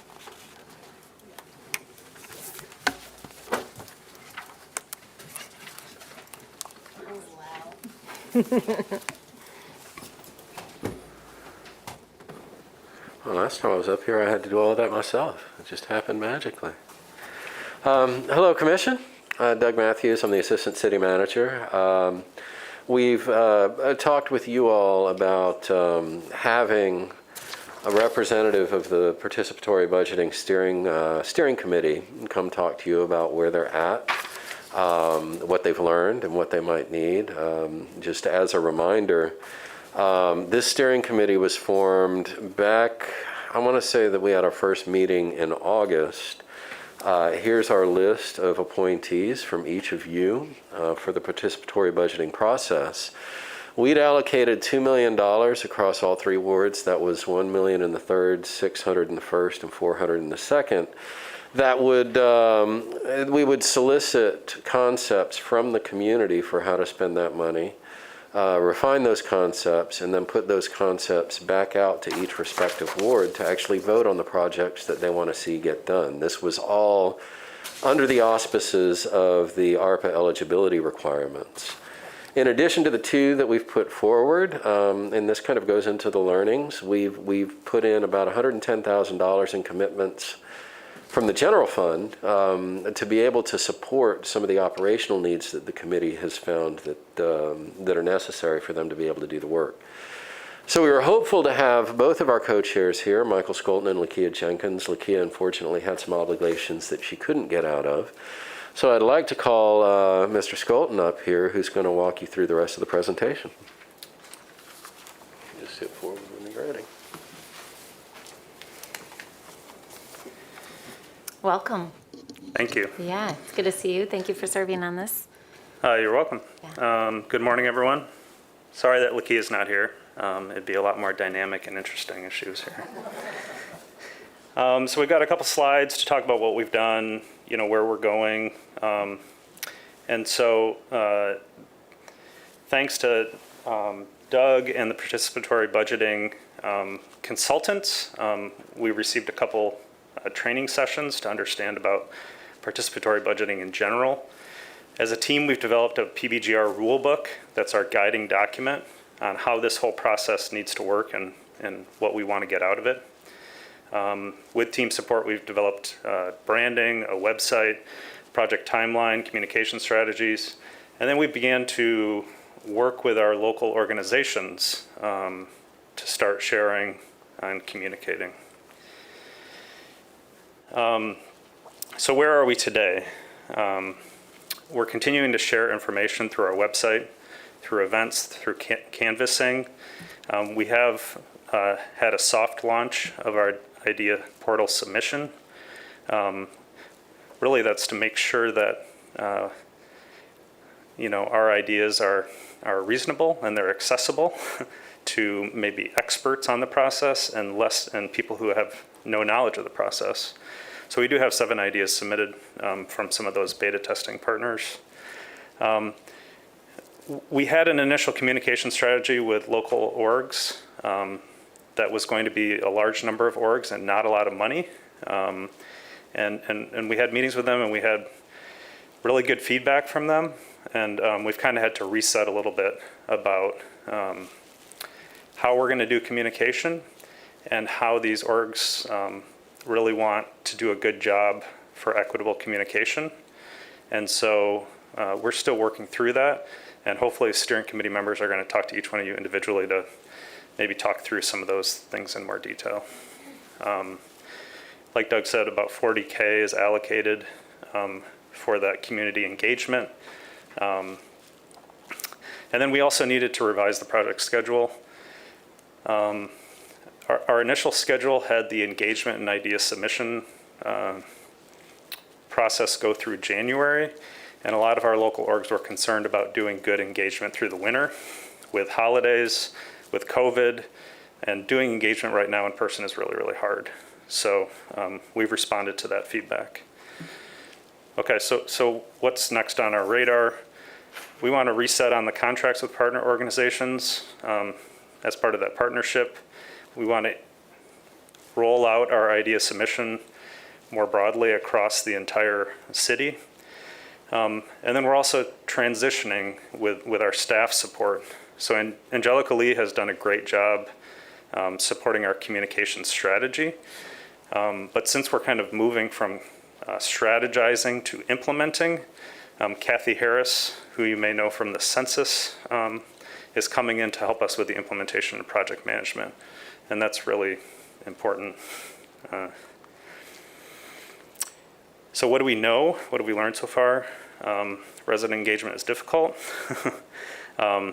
Community trust is a challenge. There's a lot of maybe baggage that a lot of people have about being asked for ideas from the city. And so part of what we have to do is explain to them how this is different and they're not just being asked, but there's money that's going to be allocated. We did start with a really compressed timeline. A lot of other cities maybe do 12 to 18 months to execute rather than what we were targeting. So based on our new schedule, would probably be more in the 12-month time frame. And then the steering committee cares about making sure this is sustainable. So hopefully the city can use this model in future participatory budgeting and not just funding for ARP. So we do want to understand and how those, how our processes are going to fit into the broader picture.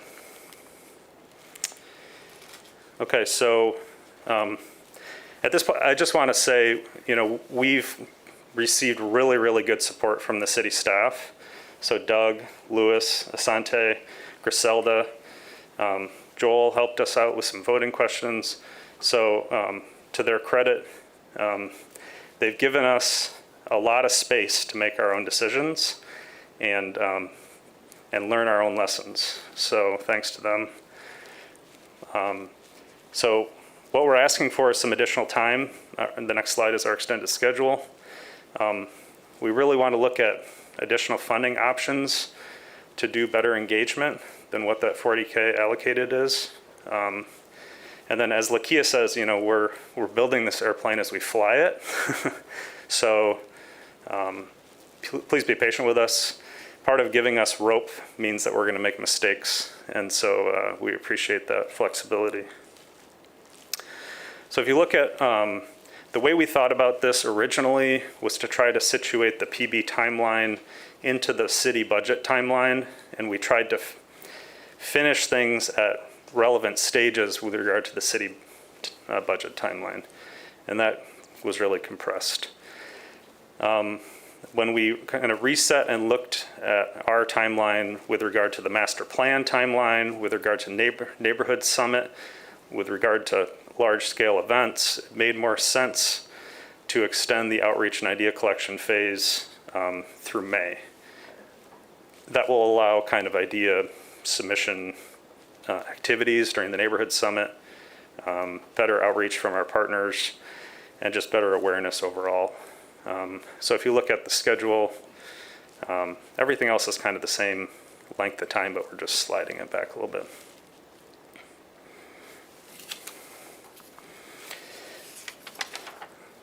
Yeah, so as the co-chair, I just want to say, I think the people you appointed to the committee are really passionate, really committed. I mean, these are volunteers that are super busy and they're putting in 2+ hours per week of their own time. So good job assigning these people, and happy to answer any questions. All right, thank you. So I guess I'll start. So a couple initial thoughts. I appreciate this update. I've heard from some of the members as well who shared with me their thoughts. I mean, for me, I appreciate needing more time. However, I would really love to see these dollars out the door as quickly as possible. I think that was something that we talked about when we allocated the funds. And I, before we embarked on this, I had reached out to a number of cities that have done participatory budgeting. So I knew that there are templates out there, that there are cities that we can learn from, which is why I was very supportive of working in partnership with the national consultant. Knowing, yes, we want to make it our own, but we also don't have to necessarily reinvent the wheel. So my question maybe for you, and then maybe a secondary question for Doug, is I'm curious about the insight and input from the consultant, and has that been helpful? And have they provided some guidance with helping some of the struggles or concerns that the committee has experienced or talked about? So I'm just curious if they had some wisdom and insight from their experience with other cities. And then secondly, I guess I wasn't aware that it's now up to $110,000 that we spent in general fund to support this process. And I also know that a lot of city staff are actively engaged. So I'm curious, when it comes to support to get this off the ground and have it executed effectively, if there's an opportunity for the resources we have internally, whether it's through your office or communications, to provide additional support to help move this along. My preference is that we spend as much of the money in funding the projects that rise to the top. And so maybe that's a secondary question, or one that I need to follow up with the city manager on. So I'm curious your thoughts on the consultant, and have they been helpful, and have they been able to help kind of navigate some of the concerns that have come up from the committee? Yeah, I think they've been helpful. I think a lot of the guidance and best practices would support maybe more dedicated staff than what we're currently running at. We have great support from the city, so we're trying to stay more task focused rather than we have a project manager, we have a communications lead. But I think other staff, other cities spend more administrative money per dollar allocated than what we're currently budgeted at.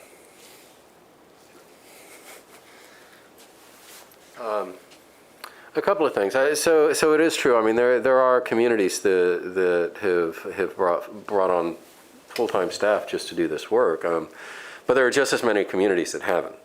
I think the view of the steering committee at this point is let's aim up here as opposed to anywhere else on that spectrum. So they're looking at what's in the book. How do we apply everything that's in the book?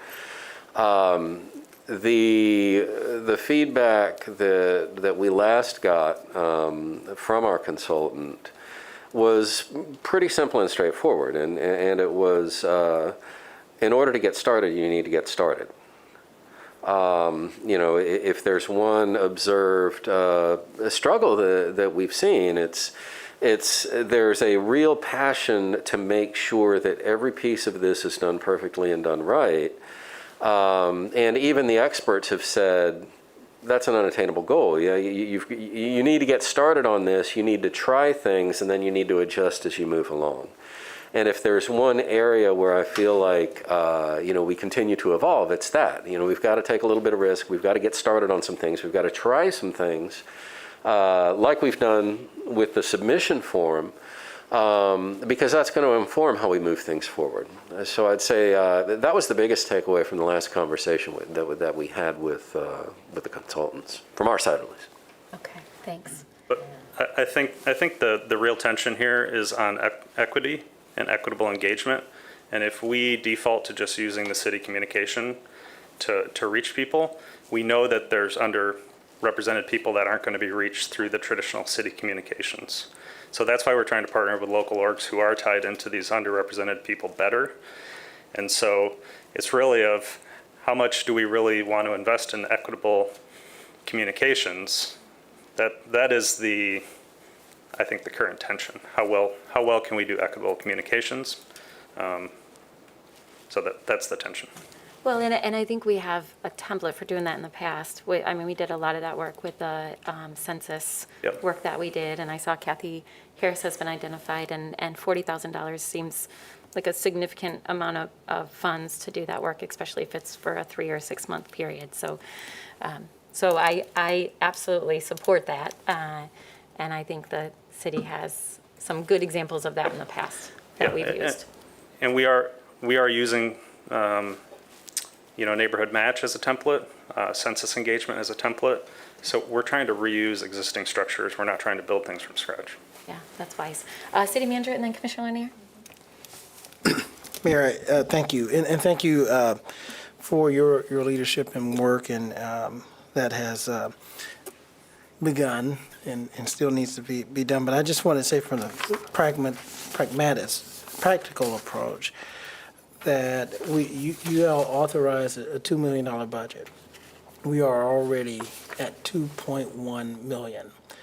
Outside of the 2 million, because $100,000 of that's from general fund, and I'm not sure, we're gonna have to make sure, we just got the audit review, how much of the engagement is ARPA eligible, and that's probably part of the reason some of the general fund money is used, but we wanna make sure it's continued to be eligible, but we're not spending as much on engagement as we are on the project. But I would just offer, if there's some guidance that comes from the dais today on additional allocation of funding for that engagement, that because we are already operating outside the budget allocation in a year of a recession, that that funding be taken from the already allocated $2 million that the commission approved. Commissioner Lanier? Thank you, Michael, for being here with us this morning and for speaking on behalf of the committee, and to those who may be watching, thank you for your service and commitment to this work.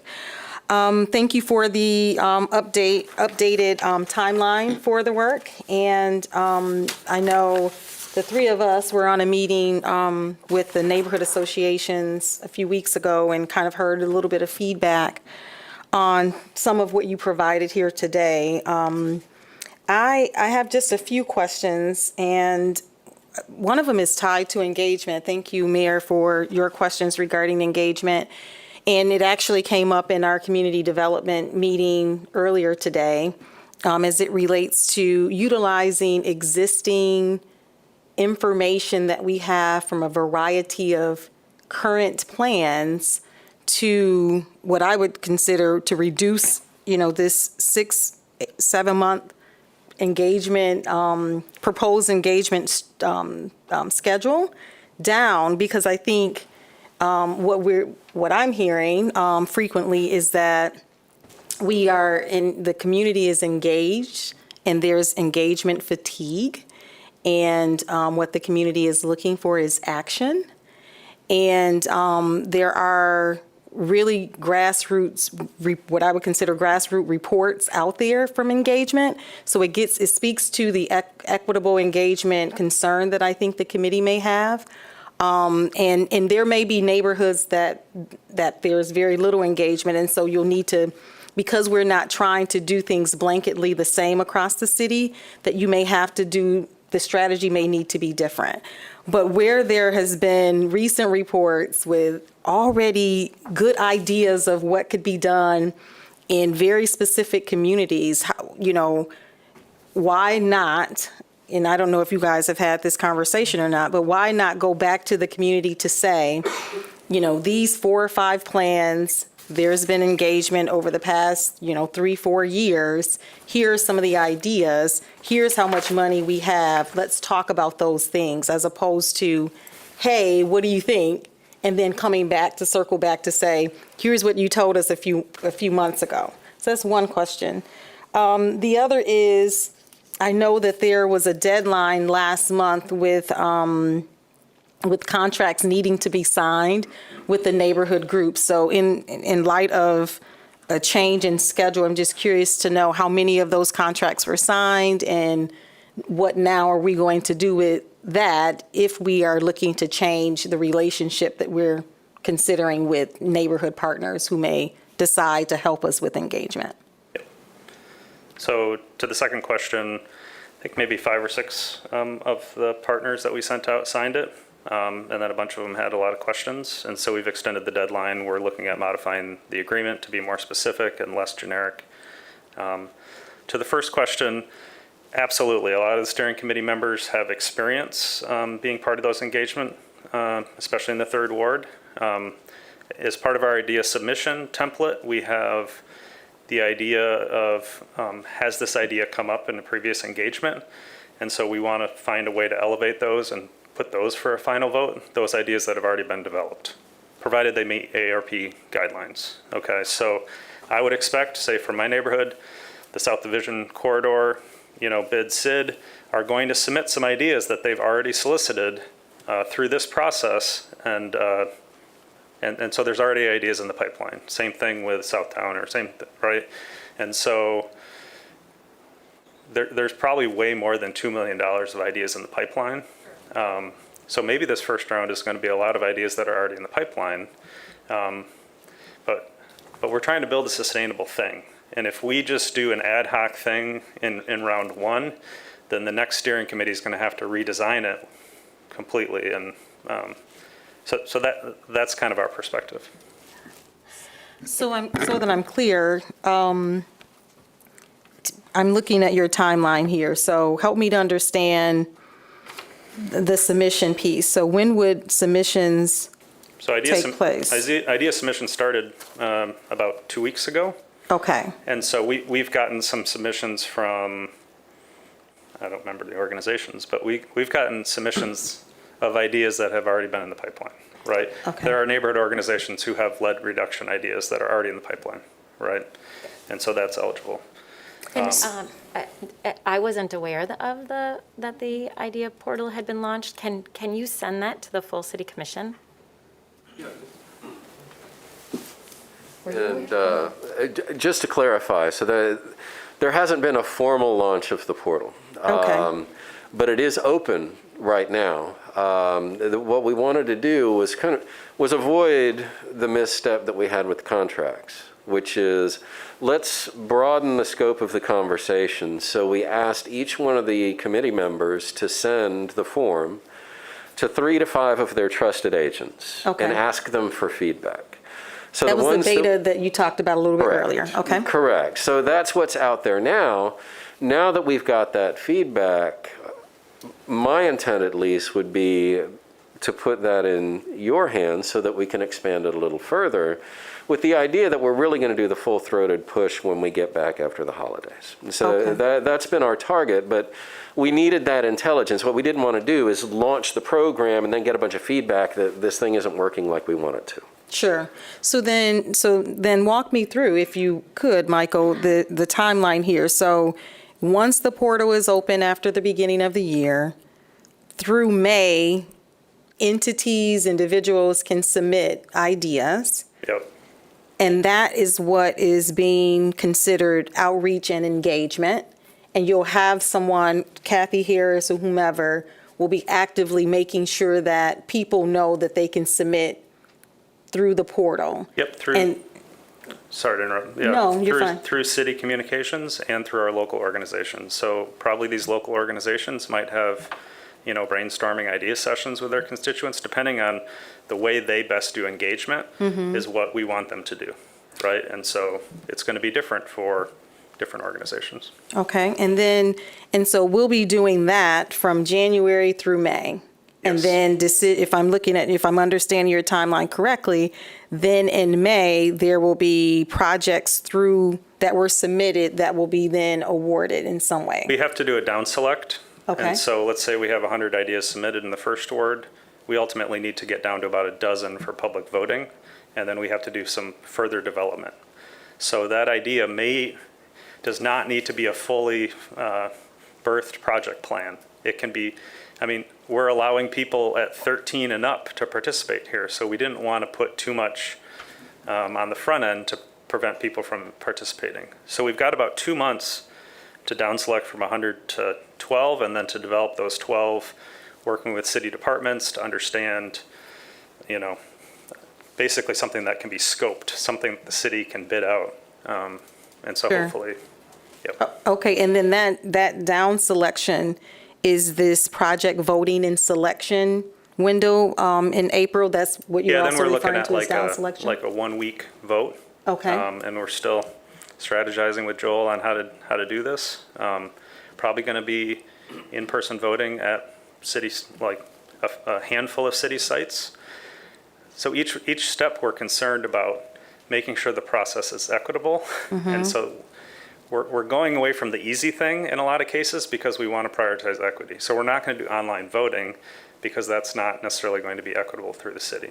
Okay, so we're making discrete decisions that are maybe making things harder for us, but we're hoping to get the outcomes that we're looking for. Okay, thank you. Commissioner? Thank you, Mayor. And thank you, Michael. And I'll echo my thanks to those that have been involved. I think that I appreciate just hearing about, I had a little bit of an update at our neighborhood association meeting, and then Commissioner Jones and I met with our second ward neighborhood associations, got some feedback, and then thank you to Mr. Matthews for spending some time with Commissioner Reppard and I.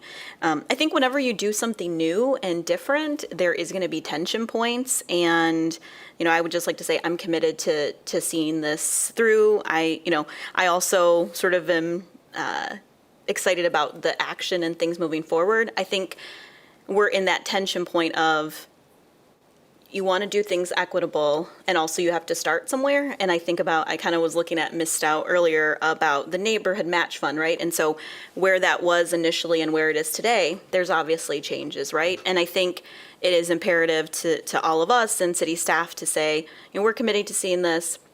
There will be some challenges, but ultimately we want to see this action activity. Yes, there are timelines that can go out into 2024 for the spending of the money, but we also know we would like to see these investments because I think this is not the only investment that we'll make in the city, right? And I think maybe that is also some of the tension, is that things that aren't done don't mean that they're never going to happen, or there might not be considerations for things that maybe some of our CIAs or, in our Parks Master Plan or even in the master planning process. So I think sometimes there can be a bit of that equity and also scarcity that rub up against each other to say this is like our one moonshot. Yes, we're getting in these one-time dollars, but we have been a city that has demonstrated that we have made investment over time, as well as making sure that we are in a strong fiscal position. So I think that's some of the challenge. We talked about it, that sometimes all of us up here as commissioners might feel we might come in to this role wanting to do something specifically, but then you have to make different choices and know that maybe it's not this year, but it might be in 3 years in all of our departments as well. So I just want to say thank you for that. And sometimes living in the tension is how do you get to more equitable outcomes. And I also think you're not going to please everybody. We've all learned that up here sitting on this body, right? There are going to be, assumptions made. There's going to be negative communication. I think the best way to combat that is to say, we're committed to this and this is how we're going to do it. So a couple of the questions that I had too, I think another tension point, a rub, is just looking to fully further our community engagement process. So I think we do have a number of things that we've engaged with the city, but have also talked to Mr. Matthews about, when we ask people about what they would like to see invested in or what they would like to do, also to know that just the action of something coming to city commission or even voting on it, it might not result in your individual choice, right? And so that's also a reality of community engagement that I think I'll go back to 2 mid-year reviews where it's really this continuum of community engagement. And I don't think we're quite to that point where there's some realities about what may or may not happen. I do support a little bit more time as if we can get to this timeline. So I would say that I would like us to work within the budget that we've identified and those additional dollars. So city manager, to that question that you asked, I looked at that list of some of the organizations that were available. And, I think there was a standard rate across those 30 organizations. And while I think it's always good to add in more individuals, sometimes there's going to be people who have a little bit more span of control. And so it might not be everyone ending up with that same amount. That's my personal opinion. You can take it for what it's worth. I knew a few organizations that I'm aware of, like while they might connect with individuals, they might not be best suited for the community engagement. And that could be an added stressor for them, right? And so I think there's a difference between people doing the community engagement work, like, I think Ms. Harris being involved is a positive. We saw that activated with census. And then there's people who can share information, right? And so I'm a big believer in compensating for labor, and I think we've shared that on this body. But I also think sometimes there's differences between I'm going to share it and I'm going to communicate about it versus I'm going to do this actual community engagement work. So hopefully that can kind of help with some of those tension points. I want to make sure that our city staff also, I feel like there are always so many things that we're doing. And I know Mr. Matthews has been, that connection point. But I also think people have to hear things by 7 different ways. So just making sure that city staff, sort of are supported in knowing that this is kind of the timeline, and also just understanding, I don't know yet about like the precinct, the delegates and some of that pieces. And so I won't get too deep into that, but I will be interested to see how that timeline will come to fruition, because we'll have to obviously come back to the city and get some answers about what is reasonable, what are things that might be planned, what are things that we know, we're going to delay for whatever reason. And I just overall want to say that I would like, even though I know there's this piece, right, about the digital divide, which we can continue to talk about. We know we've had investments in it throughout the pandemic and even before. I also do think there is an opportunity to make sure that, like, I think about our lobby and people going down there, people buying different things, making sure we have some signage there, because I would imagine, that's just a connection point. I don't, certainly our libraries and other pieces. So while I appreciate wanting to have the untraditional methods of communication and one-to-one, that can be expensive. And I also think we do have a lot of systems where we can hopefully pull upon. So I don't want it to be an either or, I want it to be a both and. So, and I also will still state that while I'm interested in it, I've talked to people about it, but I also think that this should be led by those that we have appointed, and also to recognize where we need to pull in city staff, because there are some realities associated with budget and time. So thank you for your work, and please extend that to the rest of the committee. Thanks, Commissioner. All good points. Commissioner Jones? Thank you, Mayor. Mr. Scoten, I just want to officially say thank you. And if you could pass that on to your colleagues, I would appreciate that as well. I think that it has been well spoken with regards to the tension that comes with this type of work, and the fact that ideally it'd be great if you and your colleagues had more than $2 million to spend to share and to provide opportunities for organizations to apply, and that more time obviously would be probably the best way forward. I would just like to put a challenge out there that you all continue to do what you can to meet that timeline.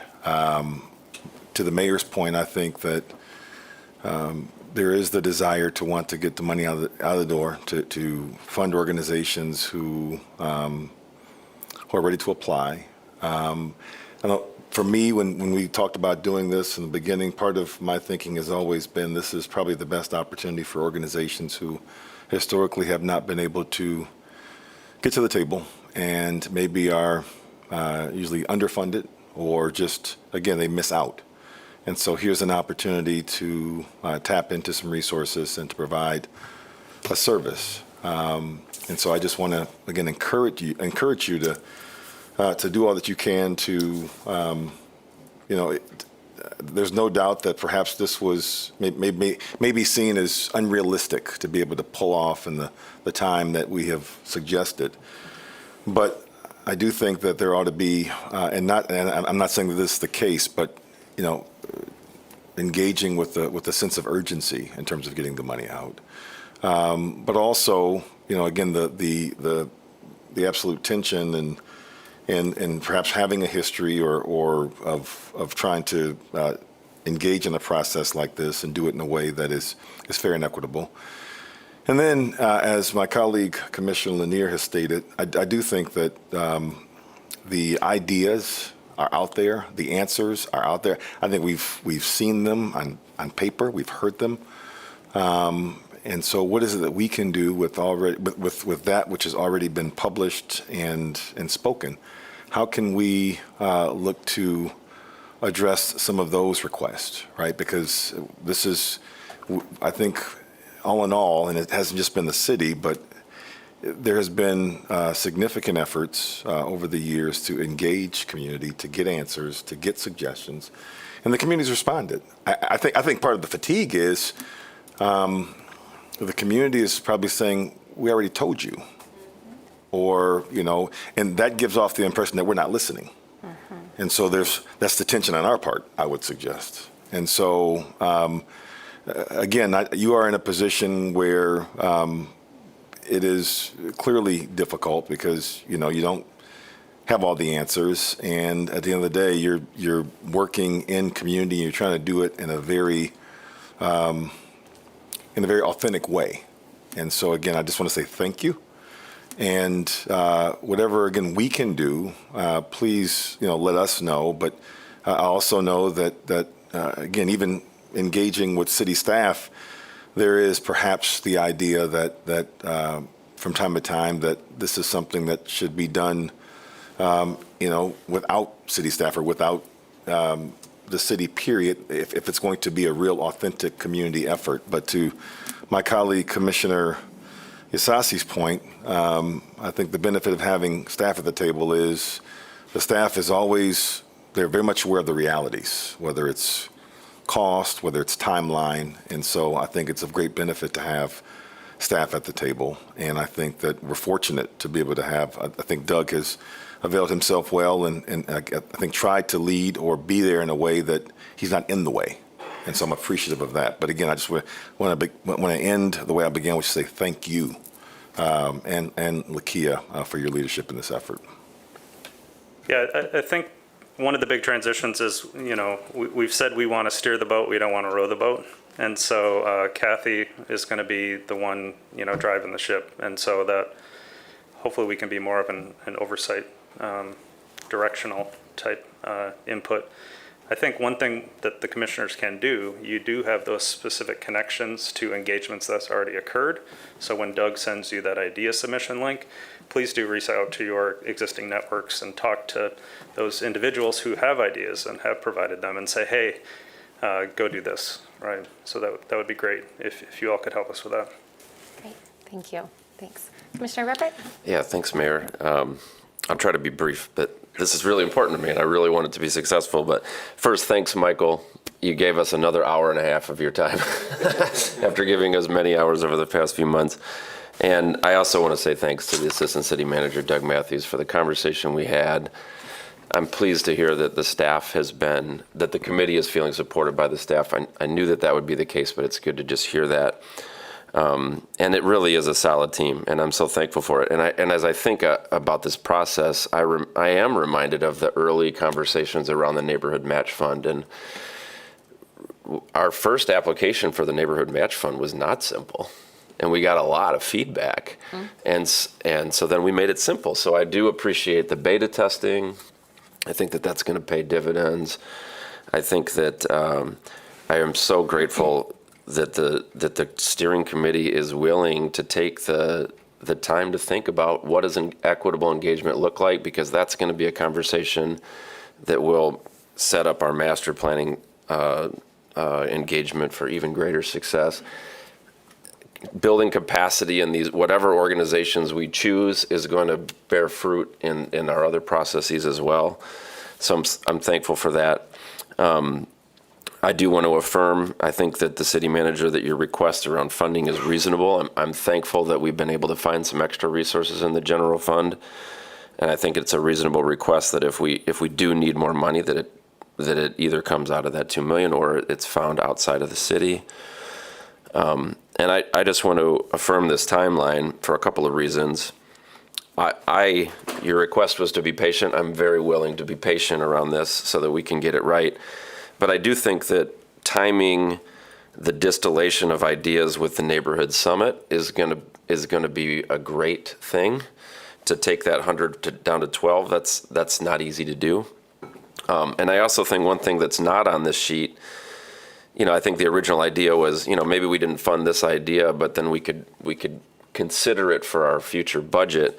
But we do have our Fall City Commission workshop in October or November where we set priorities. And so by then we will have some really nice things that we can consider at that time. So I think that timeline still works really, really nicely. So mostly just affirmations. I want to thank the committee. I want to thank Angelica and eager for Kathy to be involved as well. But yeah, thanks for your work. Thanks, Commissioner. I'll end and close since we have one more update before us today. So I too want to just be really clear about my thanks to you for your leadership and everyone who's serving on this committee. I know a lot of work and time has gone into it, and I absolutely appreciate that equity is at the heart of this process and the decisions that are being made. When I think about how do we build trust, for me, part of the trust building is following through and showing the community that we're going to invest in these ideas, the ones that rise to the top. So that follow through and getting this done, I'm supportive of being patient and giving a little bit more time, but I also think that when we say we're going to do it and we're going to invest those dollars, we really need to make sure that we do it in a time period where people see that their participation mattered. So I want to make sure that those two elements are intertwined. And then when I think about the process, I too am absolutely committed to doing everything we can to get this right, but I also don't have any expectation that it's going to be perfect. I think that this process is going to set a foundation, and we will have some hiccups. I mean, I was part of the early process with the Neighborhood Match Fund. We're going to learn from it. I think it's going to create a really strong foundation if we choose to move forward and do this process again in the future. Ultimately, many of us, aren't going to be around this table for the next decade, and that will be a decision for future commissions to decide if they want to allocate funds. So I think we have an opportunity with the time that we have to try to get this process in place and prove that it really matters. And then ultimately, future decisions will be made through our budget process or, as I said, by others who sit around this table. So I just want to be really clear. I don't expect perfection. I want it to be equitable and I want it to be thoughtful. But I also know that we're going to learn from it, and we'll, if we choose to do it again in the future, it'll be better because of the work that you all are doing today. So I hope that you hear that from all of us and just recognize that. So. All right, with that, we'll go ahead and close this discussion, and we'll move on to our final update, and that is a Parks Millage annual update. So we have our Parks Director before us today who will share this update.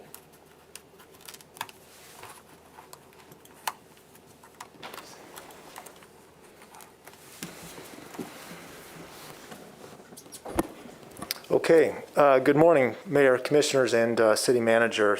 It's a pleasure to be here to share this update. This is the last year in which we will be sharing updates on the 2013 millage as we close out this important 7 years of investment. It's with a great deal of thanks to all of you as elected and appointed officials for your support over the last 7 years to make this work possible.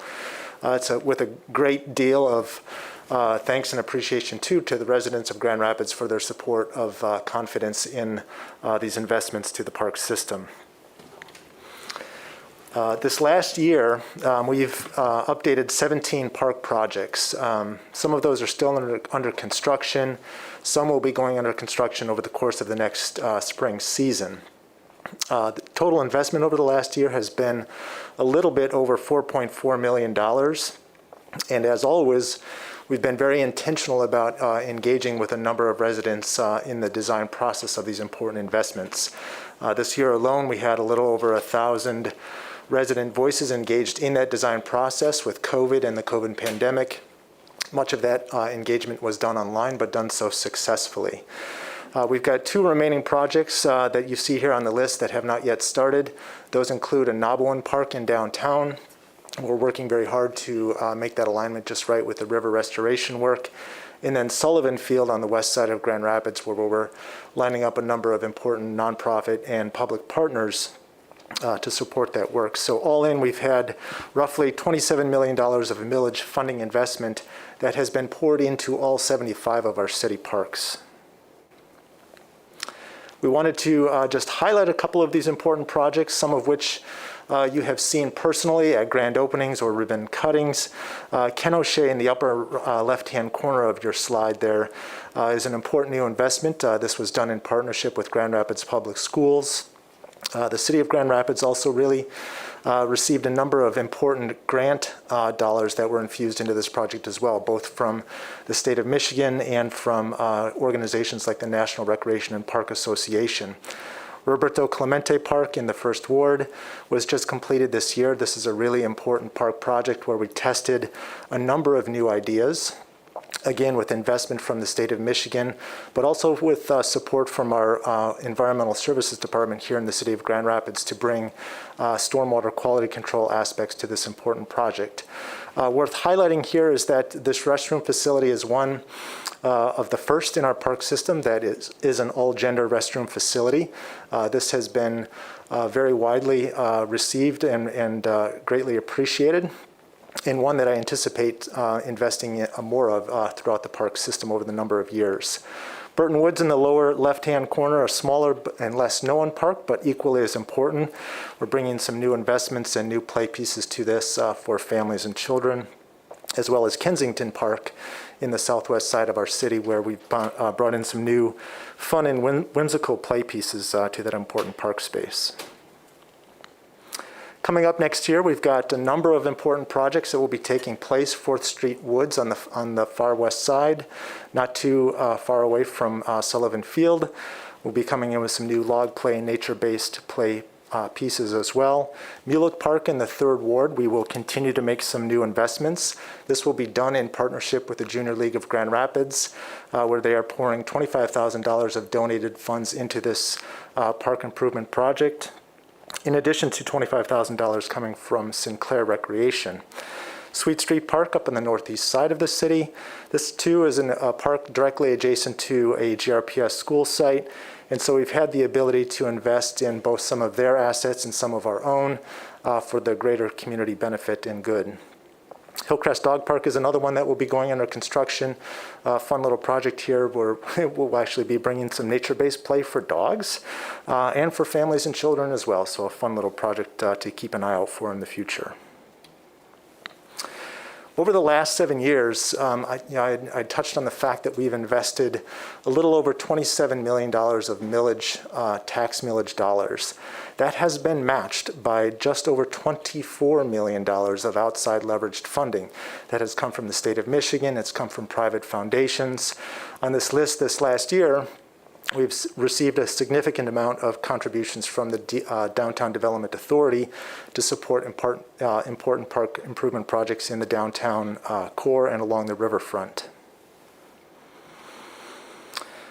Garfield Park, now we just wanted to highlight a few projects that will be going under construction over the course of this next year. We will be building in a new splash pad feature to Garfield Park. This will be roughly $500,000 of millage investment matched by $300,000 of MDNR Trust Fund grants and a donation that came through the Friends of Grand Rapids Parks from the Meyer Foundation to support some entryway features. In addition to the splash pad, we will be upgrading the restroom facilities in the Garfield Park Gymnasium. And I think it's important to note, too, that the department will be undergoing an assessment of the restroom facilities within the Garfield Park Lodge so that we can begin to make some improvements to those facilities as well. Ottawa Hills Park, this is in the 3rd Ward. Some of you have seen these projects come through community development and approved them recently with grant-funded support. We will be putting in a new fitness court at this park location, really rounding out a fun and really important park asset that didn't exist 5 years ago. This will be matched by $50,000 of fundraising that will be done to match the funding that is coming from the millage and from the fitness campaign.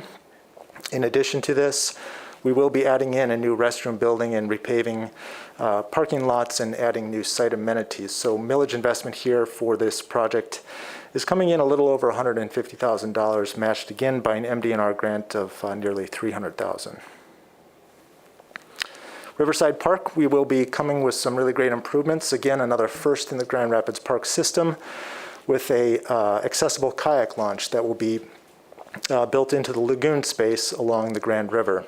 In addition to that, we're renovating restroom buildings, putting in a new pavilion with solar power, and improving some of the plantings around the lagoon to improve water quality at this location. Millage investment here is just over $835,000, and again, an MDNR passport grant in this case for $150,000. So the investment summary, over the course of the last 7 years, we've received and collected just over $28 million of resident tax dollars for park purposes. Invested to date, and coming up won't be meeting that revenue, but we've invested just a little over $27 million.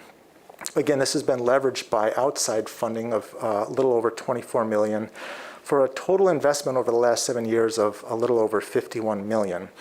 Now, if you recall, in 2013, there were very clear guidelines and stipulations for investment categories. Those are seen on the bottom left-hand corner of your slide. 45 to 55% of which was to be invested in rehabilitation and repair projects. Over the 7 years, the department has come in at just over 47%, so kind of smack dab in the middle of that category. 25 to 35% was to be invested in park improvements, and again, the department came in at 33.6% in that category. And then 15 to 20% was to be invested in pool operations, and the department came in at 18.8% over that 7-year period. Coming up in 2022, we have some important projects that will be begin to implement. Ball Perkins, Camelot, the Grand River Edges Trail on the east side, investments too that are coming to Veterans Memorial Park with important partnerships like Has Heart, the nonprofit organization. At this point in time, we anticipate submitting grant applications again to the state of Michigan, MDNR, And potential projects that will be included in those applications are Ball Perkins Park Trails, the Richmond Park Playground on the west side, and Ken O'Shea Park Trail connections on the southeast side of the city. In November, we came to you with an update on some of the progress being made already with the voter-approved 2019 millage. If you'll recall, some of that investment was poured into not only continuing capital improvement projects and keeping our pools open and operational, but added 2 new categories, one of which is adding to our levels of service for park maintenance, and the other of which is park recreational programming. Now, the department just began collecting on this revenue starting this fiscal year, and so I think it's important to note that we've already begun to make progress by seeding some of this work and this progress using existing operational funds within the department, and we will continue to make progress moving forward. I think important to note too, some key things that we've taken some steps in action on is both a collaboration with the Friends of Grand Rapids Parks over the last year in pulling together a new Adopt a Park program. We've really seen some important and significant progress in partnership with that Friends organization in growing volunteer hours, and really a commitment and a buy-in to the stewardship of our park system, which is really phenomenal. The City of Grand Rapids has also built a Green Stewards program. City manager had a chance to actually meet some of them this summer out in our downtown parks, and that's a really great opportunity for us to grow young people into the work that we do and the importance of that work as well. The department also put together a new standard operating procedure manual. It's over 400 pages long if you ever want to take a peek at it. But more importantly, out of that, we've added 2 new groundskeeper positions that are now filled, which allows us to expand from a 6-district entity to 8, really thereby reducing the number of parks that full-time staff are responsible for on an annual basis. So coming up as well, over the course of the next year, we've got some really important projects that I think are worth highlighting, the first of which is Martin Luther King Park Lodge. There's been a tremendous amount of engagement going on here. We're really pleased to be at the point where residents and neighbors that have been involved deeply in this work have come to the city now and said, we'd rather see a rebuild of this facility. So that is the direction that we will be going over the course of this next year. In January, at a commission meeting, we intend to come back to you for an extension of a design contract with design consultants that have been engaged in this work for that continuation. I mentioned Sullivan Field. We intend to move forward with important renovations out there. We've got a really great new nonprofit partner organization supporting this work in addition to Grand Rapids Public Schools, who is a user of this facility as well. And then at the bottom of the slide, we've got the Grand River Edges East Leonard Street to Ann Street Trail connection. This is a project that I mentioned earlier in the presentation. I think, too, that it's important to note here that the Michigan Department of Natural Resources Trust Fund Board met in early December and made the recommendation to fund all 3 applications that the City of Grand Rapids submitted to support this important work. So, of course, those recommendations, the development commissioners learned of and approved a public hearing for January 11th. This is for the updates that are taking place to the 2017 adopted Parks and Recreation Master Plan.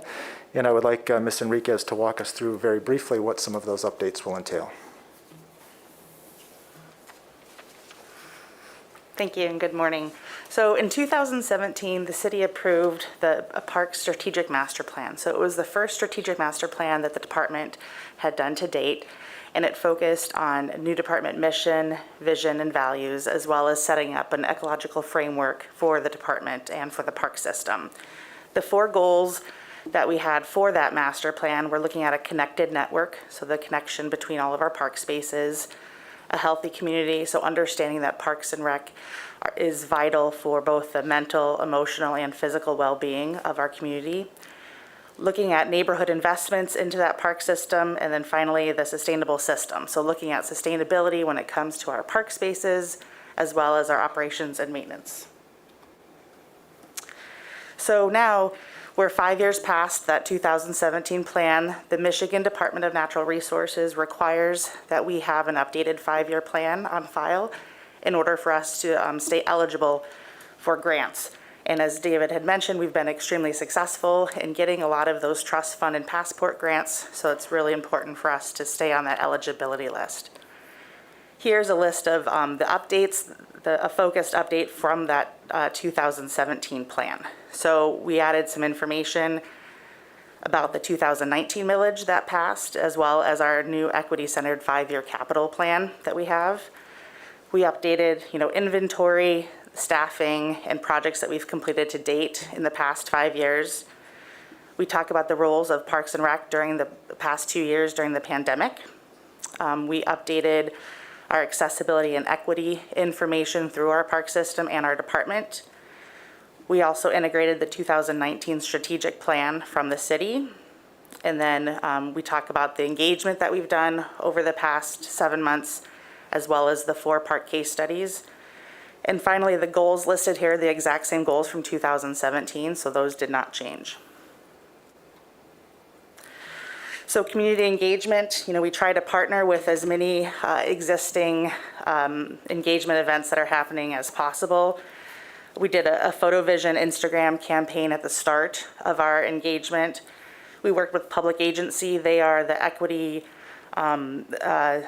arm of WMCAT, and we used their Community Catalyst program. They also did some training of some of our staff to really get some deep one-on-one conversations with the community. We partnered with Friends of Grand Rapids Parks for their Movies in the Park campaign that they did over the summer, specifically at Martin Luther King Park. And we also went to the 3 different neighborhood summit events that happened in the 3 parks over the summer as well. The director did some park walks, so we asked the community if people wanted to walk the parks with their director to get one-on-one conversations with him. And there was 19 of those. And then we also did focus community engagement events for those 4 specific case studies that I'll go over next. And here on the right are some pictures from that Instagram campaign. So the 2022 Priority Park case studies, we did the lodge specifically at Roosevelt Park. We looked at Riverside Park. That park has not had a master plan, so we looked at the entire park space, really focusing on circulation and its connection to the river. Ball Perkins Park, we did a master plan for that. And then also 32nd Street. So that is a park on 32nd Street in between Kalamazoo and Breton. So looking ahead for where we go now, today the hearing will be set, or has been set, for January 11th. The Parks Advisory Board will hopefully recommend the approval on their January 5th meeting. We have been to the past few Park Advisory Board meetings to keep them updated on the process of the plan. We'll have the public hearing on January 11th, and then on January 25th, the City Commission will consider the plan for approval to meet the DNR deadline for plan submittal by February 1st. So right now, there are hard copies of the master plan at 4 city libraries, as well as at 201 Market, and then it's also available on our website as well. That's it. Thank you, Carrie, and thank you to all of you for that, allowing us a chance to provide that update. I think it's important to note that this master plan really is intended to be a very adaptive tool. We've done a tremendous amount of public engagement. We will continue to do that as we continue to invest in projects on an annual basis.